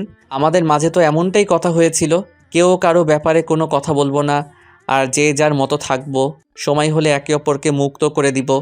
আমি তো সেটাই মেনে চলছি। আর আজকে আপনার মনে হচ্ছে যে আমি আপনাকে এড়িয়ে চলি। স্ট্রেঞ্জ, কই এতদিন তো আপনি এমন কিছুই বলেননি। আর এখন এই কথা বলার মানেই বা কি? নীলা চুপচাপ আমার কথাগুলো শুনছিল। তারপর বিছানায় গিয়ে চুপ করে উল্টো দিকে মুখ করে শুয়ে পড়ল। আর আমিও আমার কাজে মন দিলাম। কিছুক্ষণ পর শুনতে পেলাম নীলার চাপা কষ্টের আওয়াজ। ভাবলাম মাথায় নেব না। ও মা, কিছুক্ষণ পর দেখি কান্নার আওয়াজ আরও বেড়ে গেল। কতক্ষণ আর এইভাবে থাকা যায়? উঠে গিয়ে বিছানার পাশে গিয়ে জিজ্ঞেস করলাম, আপনি কি কাঁদছেন নাকি? কোনো উত্তর নেই, শুধুই কান্নার আওয়াজ। আরে কাঁদছেন কেন? একটু আগেই তো ঠিক ছিলেন। তখন নীলা শোয়া অবস্থাতেই কাঁদতে কাঁদতে জবাব দিল, আমি কাঁদলে তোর কি? তুই জেনে কি করবি? আমার আবার কি হবে? কাঁদছিলেন তাই জিজ্ঞেস করলাম, সরি। তারপর আমি আবার নিজের জায়গায় চলে এলাম। একটু পর দেখি নীলা চোখ মুছতে মুছতে ওয়াশরুমে চলে গেল। কিছুক্ষণ পর বেরিয়ে এসে আমার পিছনে দাঁড়িয়ে পড়লো মনে হয়। তখন আমি পিছন ফিরে বললাম, কিছু কি বলবেন? তুই তো আমাকে ভালোবাসতিস, তাই না? মানে? ভালোবাসতিস কি না? চুপ করে বসে রইলাম। কি হলো, কথা বলছিস না কেন? বাসতাম হয়তো, প্লিজ এখানেও হেয়ালি করিস না। কিন্তু আপনি হঠাৎ করে এই প্রশ্ন কেন করছেন? জানিস আমি এই কয়দিন অনেক ভেবেছি, আর এখন আমি আমার ভুলটা বুঝতে পেরেছি। তুই আমাকে সেই প্রথম থেকেই ভালোবেসে গিয়েছিলি, আর আমি তোকে অবহেলা করে গেছি, অনেক কষ্ট দিয়েছি না তো তোকে? জানিস আমি খুব ভালো করেই বুঝে গেছি তুই কতটা কষ্ট পেয়েছিস এতদিনে, কিন্তু আমাকে কিছুই বলিসনি। কি করে সহ্য করছিস তুই? আমি হেসে দিয়ে বললাম, আপনার আবার কি হলো? আমাকে ক্ষমা করে দে, আমি বুঝতে পারিনি। হঠাৎ করে নীলা আমাকে অবাক করে দিয়ে আমার পায়ে পড়ে গেল আর পা জড়িয়ে ধরে বলতে লাগলো, আমাকে ক্ষমা করে দে প্লিজ, আমি আমার ভুল বুঝতে পেরেছি। অনেক কষ্ট দিয়েছি তোকে, বিশ্বাস কর। আমি এই কয়দিনে অনেক কষ্ট পেয়েছি, এখন আর আমি নিতে পারছি না। প্লিজ আমাকে ক্ষমা করে দে প্লিজ। নীলা অনবরত কান্না করে যাচ্ছে আর আমি আকস্মিকতায় স্থির হয়ে দাঁড়িয়ে আছি। নীলা যে এভাবে আমার পা জড়িয়ে ধরে বসে পড়বে তা আমি ভাবতে পারিনি। তাই আমি সাথে সাথে বললাম, কি করছেন কি? আমার পা ছেড়ে দেন। আমি নীলার থেকে আমার পা ছাড়িয়ে নিয়ে একটু দূরে সরে এলাম। তখন নীলা নিচে বসে কাঁদতে কাঁদতে বলল, আমাকে ক্ষমা করে দে প্লিজ, আমি আর নিতে পারছি না। আমি কিছুক্ষণ নীলার দিকে তাকিয়ে রইলাম। নীলা ফ্লোরে বসে নিচের দিকে তাকিয়ে কান্না করেই যাচ্ছে। তখন আমি ওর কাছে গিয়ে ওকে দাঁড় করিয়ে জিজ্ঞেস করলাম, এসব কেন করছেন আপনি? ভালোবাসি। কি? হুম, কখন থেকে? যখন থেকে বুঝতে পেরেছি। আচ্ছা। তখন আমি হাসি মুখে মুচকি হেসে ওর থুতনিতে ধরে মুখটা তুলে জিজ্ঞেস করলাম, তো কতটা ভালোবাসো? আমার এমন ভাব দেখে সাথে সাথেই আমাকে জড়িয়ে ধরে কাঁদতে কাঁদতে বলল, খুব খুব খুব ভালোবাসি, সারা জীবন তোকেই ভালোবাসবো। নীলা আমাকে এভাবেই জড়িয়ে ধরে দাঁড়িয়ে রইল। তখন আমি ওকে হঠাৎ করে একটা ধাক্কা দিয়ে বললাম, নাটক না নাকট, আমাকে ভালোবাসো? আমি আর নিজেকে কষ্ট দিতে ভুলটি করছি না। অনেক কষ্ট পেয়েছি তোমাকে ভালোবেসে, কিন্তু এখন আর পারবো না। ভালোবাসা কোনো খেলার জিনিস না যে যেভাবে ইচ্ছা সেভাবেই খেলতে পারবে। নীলা খুবই অবাক হয়ে আমার দিকে তাকিয়ে রইল আর বলল, বিশ্বাস কর আমি তোকে সত্যি অনেক ভালোবাসি, প্লিজ বসার চেষ্টা কর। একটা হাসি দিয়ে বললাম, আমি খুব ভালো করে বুঝতে পেরেছি আমি তোমার কাছে একটা সেকেন্ড অপশন হিসেবে ছিলাম। যখন তুমি নিলয়কে ভুল বুঝলে তখন আমার কাছে এসেছিলে, তারপর আমাকে আবার ছুঁড়ে ফেলে দিয়ে নিলয়ের কাছে চলে গেলে, আর এখন যখন নিলয় তোমাকে ছেড়ে চলে গেল তখন আমি তোমার একমাত্র অপশন হয়ে গেলাম। তাই আমার কাছে ফিরে আসতে চাইছো। এসব ভালোবাসা টালোবাসা কিছুই না, স্বার্থপরতা। কথাগুলো বলা শেষ করেই আমি রুম থেকে বেরিয়ে এলাম। নীলার দিকে একবারও তাকাইনি। সেই কখন থেকে ছাদে বসে আছি, তারপরও শান্তি পাচ্ছি না। এখনও মনের ভিতর নীলার কথাগুলো ঘুরপাক খাচ্ছে। আর সব কিছু শেষে একটা কথাই আসছে, নীলা কি সত্যিই আমাকে ভালোবাসে, নাকি ওটাও ওর? লাবিব। ভাবনায় ছেদ পড়ল। পিছন থেকে কারো ডাকেই গলা শুনে বুঝে গেলাম নীলা। পিছন না ফিরেই বললাম, আপনি এখানে কি করছেন? আগে বল, তুই এখনো রুমে না গিয়ে ছাদে কি করছিস? আমার এখানে ভালো লাগছে তাই বসে আছি। তাই বলে এত রাত পর্যন্ত? ঘড়িতে দেখেছিস কয়টা বাজে? রাত 2টা বাজতে চলেছে। তো কি হয়েছে? কি হয়েছে মানে? তুই রুমে আয়। যাব না বলছি না। একটা কথা আপনাকে কতবার বলবো? যান না, আপনি গিয়ে শুয়ে পড়ুন। আমি তো যাবই, কিন্তু তুই এখান থেকে কি করবি শুনি? দাঁড়িয়ে থাকবো। সারা রাত দাঁড়িয়ে থাকতে পারবি? বোর হয়ে যাবি না? না। আচ্ছা ঠিক আছে, তাহলে আমিও না হয় তোর সাথে এখানেই দাঁড়িয়ে থাকবো। কথাটা বলেই নীলা আমার বাম হাতটা জড়িয়ে ধরে কাঁধে মাথা রেখে বলল, তুই চাইলে সারা রাত থাকবো, শুধু তুই আর আমি। নীলার এরকম আচরণে খুব বিরক্ত লাগছিল, তাই রেগে গিয়ে ওকে একটা ধাক্কা দিলাম। ধাক্কাটা বোধহয় একটু জোরেই দিয়ে ফেলেছি। হঠাৎ এমন ধাক্কা খেয়ে নীলা ভারসাম্য রক্ষা করতে না পেরে একটু দূরে গিয়ে নিচে পড়ে গেল। ধাক্কা দিয়ে আমি রাগী গলায় বললাম, দয়া করে এই ধরনের নাটকগুলো আর আমার সাথে করবেন না, সহ্য হয় না আমার। আর প্লিজ দয়া করে এখান থেকে যান, আমাকে একটু একা থাকতে দিন, একটু শান্তিতে থাকতে দিন। তারপর আমি অন্যদিকে ঘুরে দাঁড়ালাম। কিছুক্ষণ পর আমি অনুভব করলাম যে আমার পিছনে আবারও কেউ একজন এসে দাঁড়িয়েছে। তার মানে নীলা এখনো যায়নি। আপনার সমস্যা কি? আমাকে কি একটু শান্তি দিবেন না? যান এখান থেকে, একটা কথা আপনাকে আর কতবার।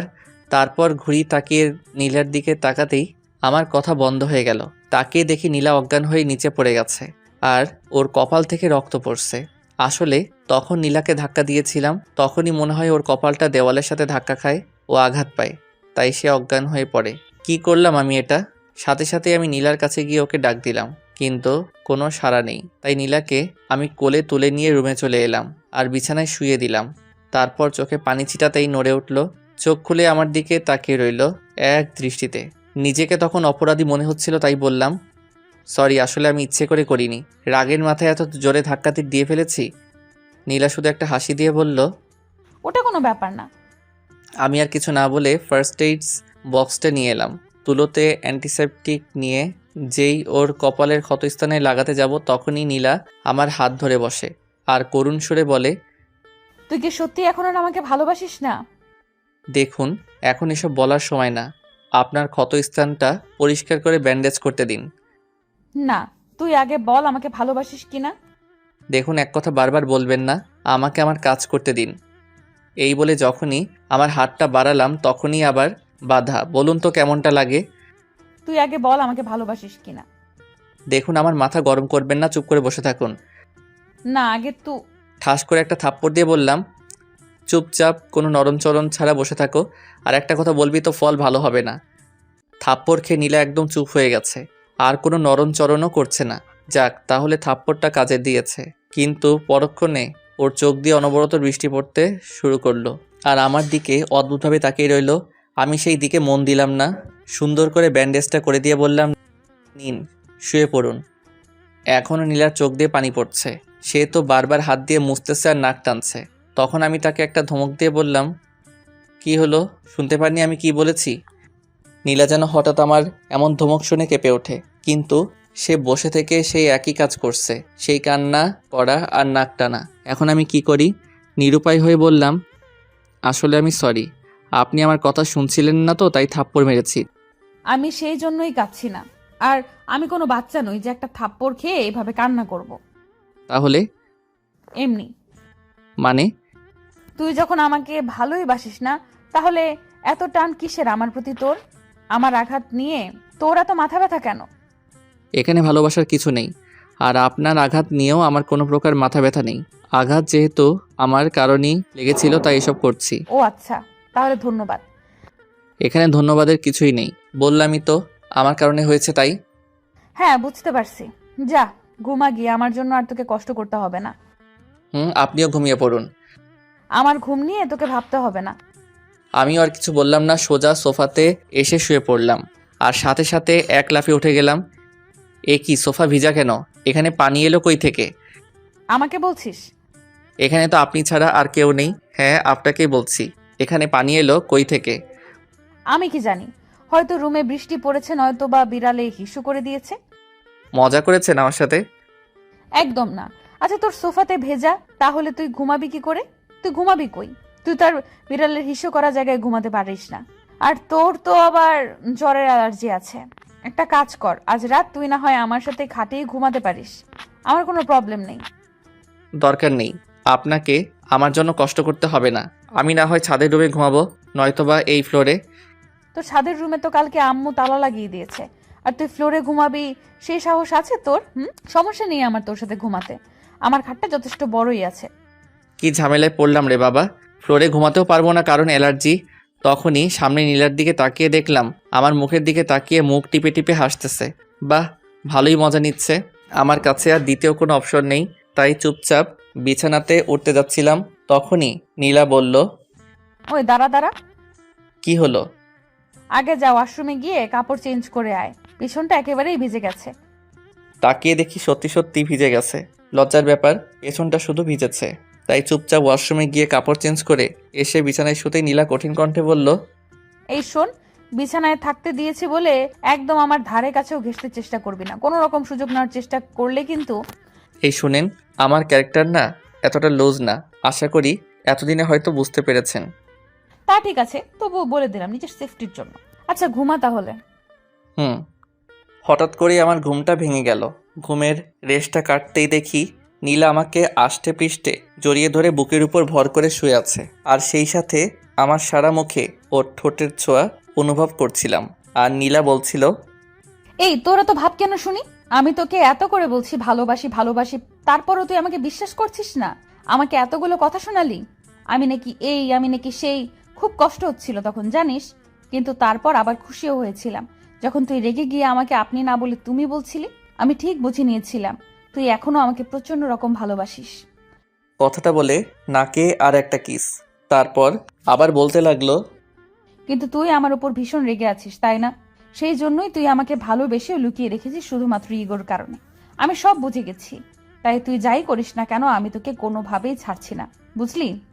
তারপর বুকের উপর থেকে নেমে গিয়ে নীলা পাশ থেকে জড়িয়ে ধরে বলল, আগে তো ভালোবাসি ভালোবাসি করে আমার পেছনে খুব ঘুরতি, আমি না হয় তখন বুঝতে পারিনি, তাই বলে তুইও বুঝবি না যে আমি কতটা ভালোবাসি? আমি শুধু চোখ বন্ধ করে সবকিছু শুনছি আর মনে মনে হাসছি। তখন নীলা আবার বলল, চিন্তা করিস না, আমিও খুব ভালো করে জানি কি করতে হবে। আজকে তো শুধু বিছানাতে শুয়েছিস, তোকে দিয়ে যদি ভালোবাসি কথাটা না বলাতে পারি তাহলে আমার নামও নীলা না। এই বলে গালে একটা লম্বা কিস করলো। আমিও মনে মনে বললাম আমিও দেখব। অতপর নীলা আমাকে জড়িয়ে ধরেই ঘুমিয়ে পড়ে। আমারও খুব ইচ্ছে করছিল ওকে জড়িয়ে ধরে ঘুমাতে, কিন্তু সেই ইচ্ছে দমিয়ে রেখেই ঘুমিয়ে পড়লাম। লাবিব, এই লাবিব, ওঠ ওঠ না। ঘুম ঘুম চোখে বললাম, কি হলো, ডাকছেন কেন? আমি ওয়াশরুমে যাব। তো যান না, আমাকে কেন ডাকছেন? ঘুমাতে দেন তো। কিন্তু তুই যদি আমাকে এভাবে জড়িয়ে ধরে রাখিস আর যদি ছেড়ে না দিস তাহলে যাব কি করে বলতো? নীলার কথা শুনে খেয়াল হলো যে আমি নীলাকে জড়িয়ে ধরে শুয়ে আছি। সাথে সাথেই ওকে ছেড়ে দিয়ে প্রায় লাফিয়ে পিছিয়ে গেলাম। আর এতটাই পিছিয়ে গেছি যে ধূপ করে খাট থেকে নিচে পড়ে গেলাম। আমি নিচে পড়ে যেতেই সাথে সাথে নীলা আমার দিকে এগিয়ে এলো আর আমাকে নিচে পড়ে যেতে দেখে সেই হৃদয়কাড়া মাতাল করা হাসিটা দিল। কতদিন এই হাসিটা শুনিনি।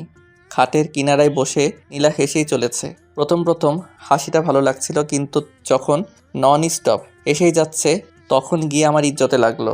আমি উঠে দাঁড়িয়ে বললাম, এইভাবে হাসার কি আছে, এটা জাস্ট একটা অ্যাক্সিডেন্ট ছিল। অ্যাক্সিডেন্ট? দেখুন, একদম হাসবেন না বলে দিলাম। কিন্তু নীলার এই হাসিটা থামছেই না। বিরক্ত লাগছে এখন হাসিটা। ধুর, এই বলে নিচে আসছিলাম, তখন নীলা আমাকে পিছন থেকে এই শোনো বলে খাট থেকে উঠে নামতে যাচ্ছিল। তখনই ওর ওড়নার সাথে পা পেঁচিয়ে পড়ে যাচ্ছিল। তার আগে আমি ধরে ফেলি ওকে। নীলা ভয় পেয়ে চোখ বন্ধ করে একটা চিৎকার দিল। তখন বুঝতে পারে ও নিচে পড়ে যায়নি। তখন এক এক করে চোখ খুলে। কেন জানি না নীলার ভয় মিশ্রিত মুখটা খুব মায়াবী লাগছিল। আমি অপলক ওর দিকে তাকিয়ে রইলাম। শিলাও আমার দিকে তাকিয়ে আছে। পরক্ষণে কিছু একটা শব্দে আমার হুঁশ ফেরে।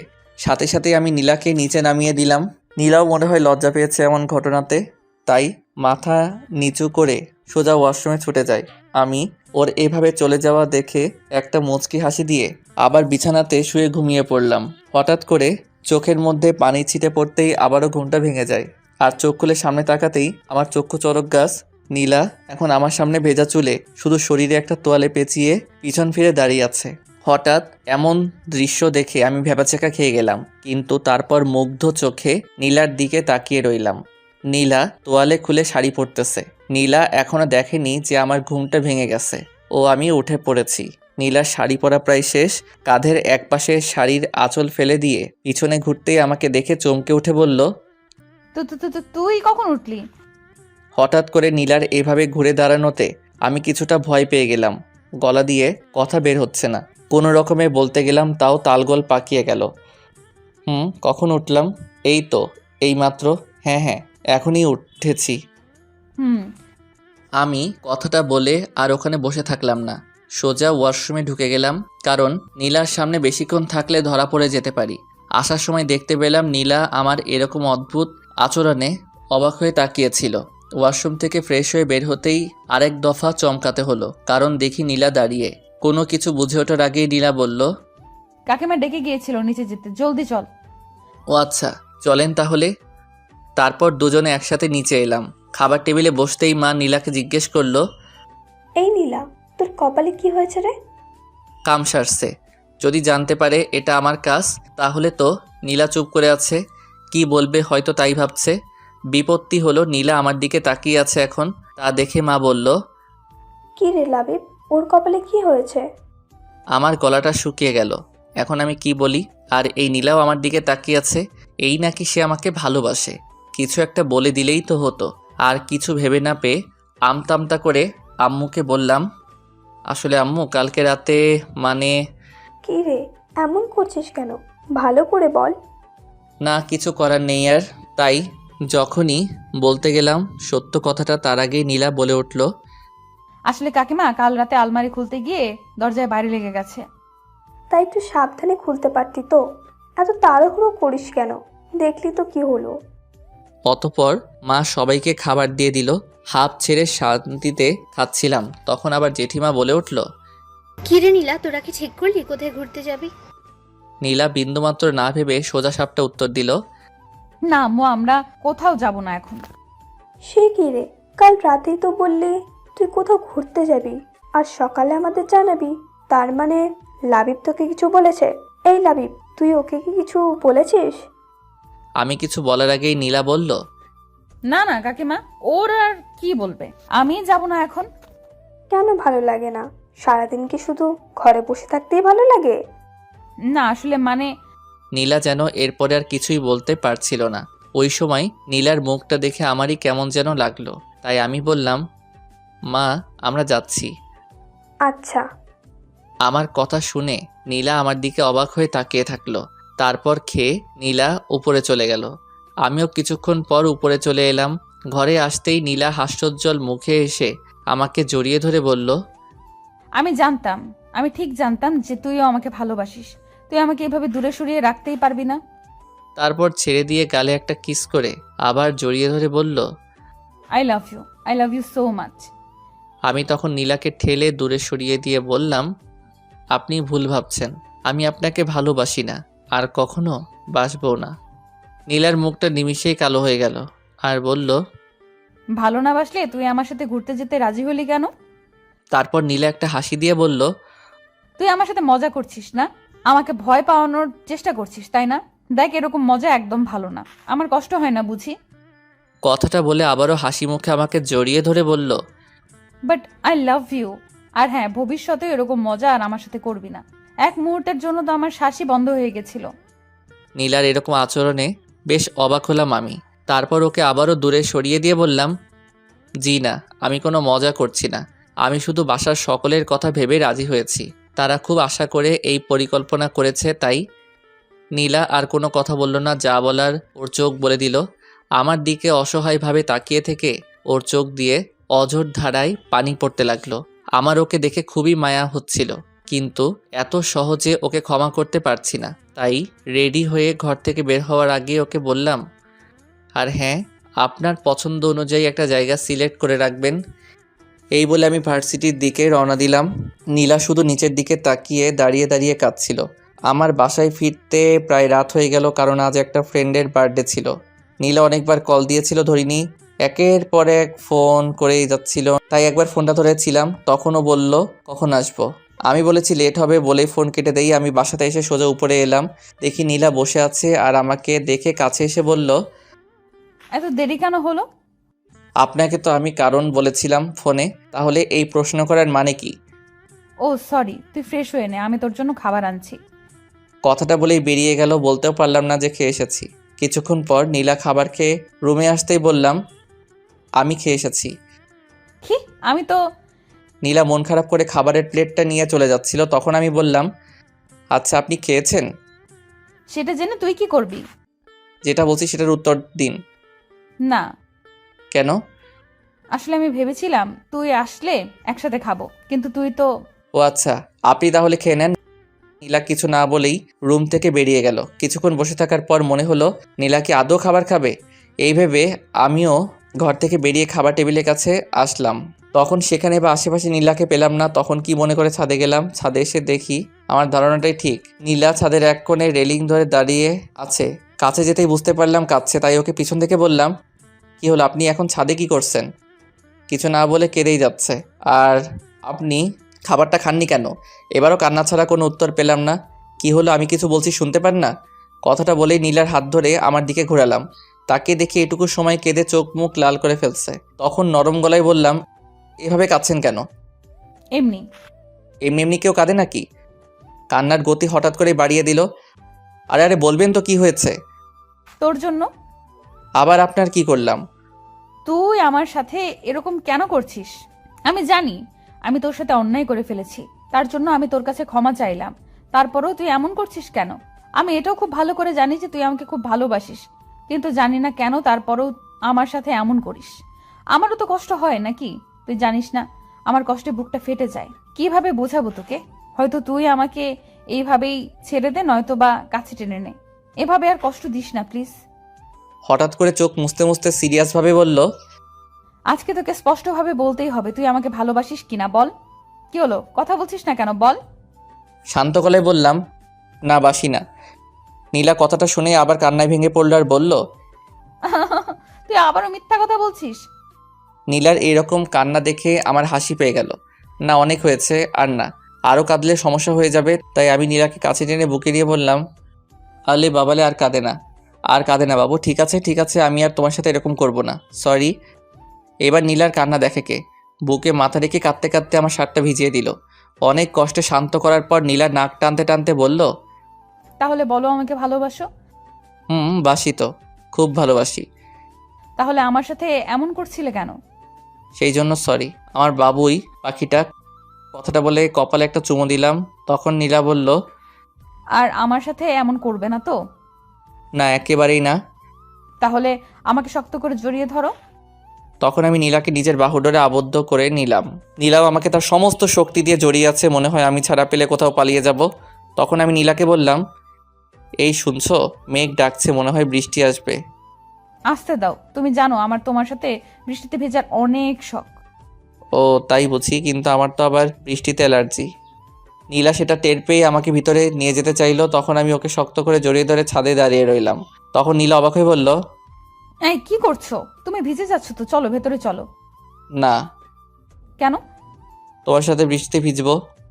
কিন্তু তোমার সমস্যা হবে, জ্বর আসবে তো। আসলে আসতে দাও, তুমি আছো কি করতে? এই বলে আমি নীলার ঠোঁটে একটা লম্বা লিপ কিস করলাম। তারপর নীলা আর কিছু বলেনি। এরপর আমরা হারিয়ে গেলাম ভালোবাসার পরম সাগরে। এই গল্পটা কেমন হয়েছে জানাবেন।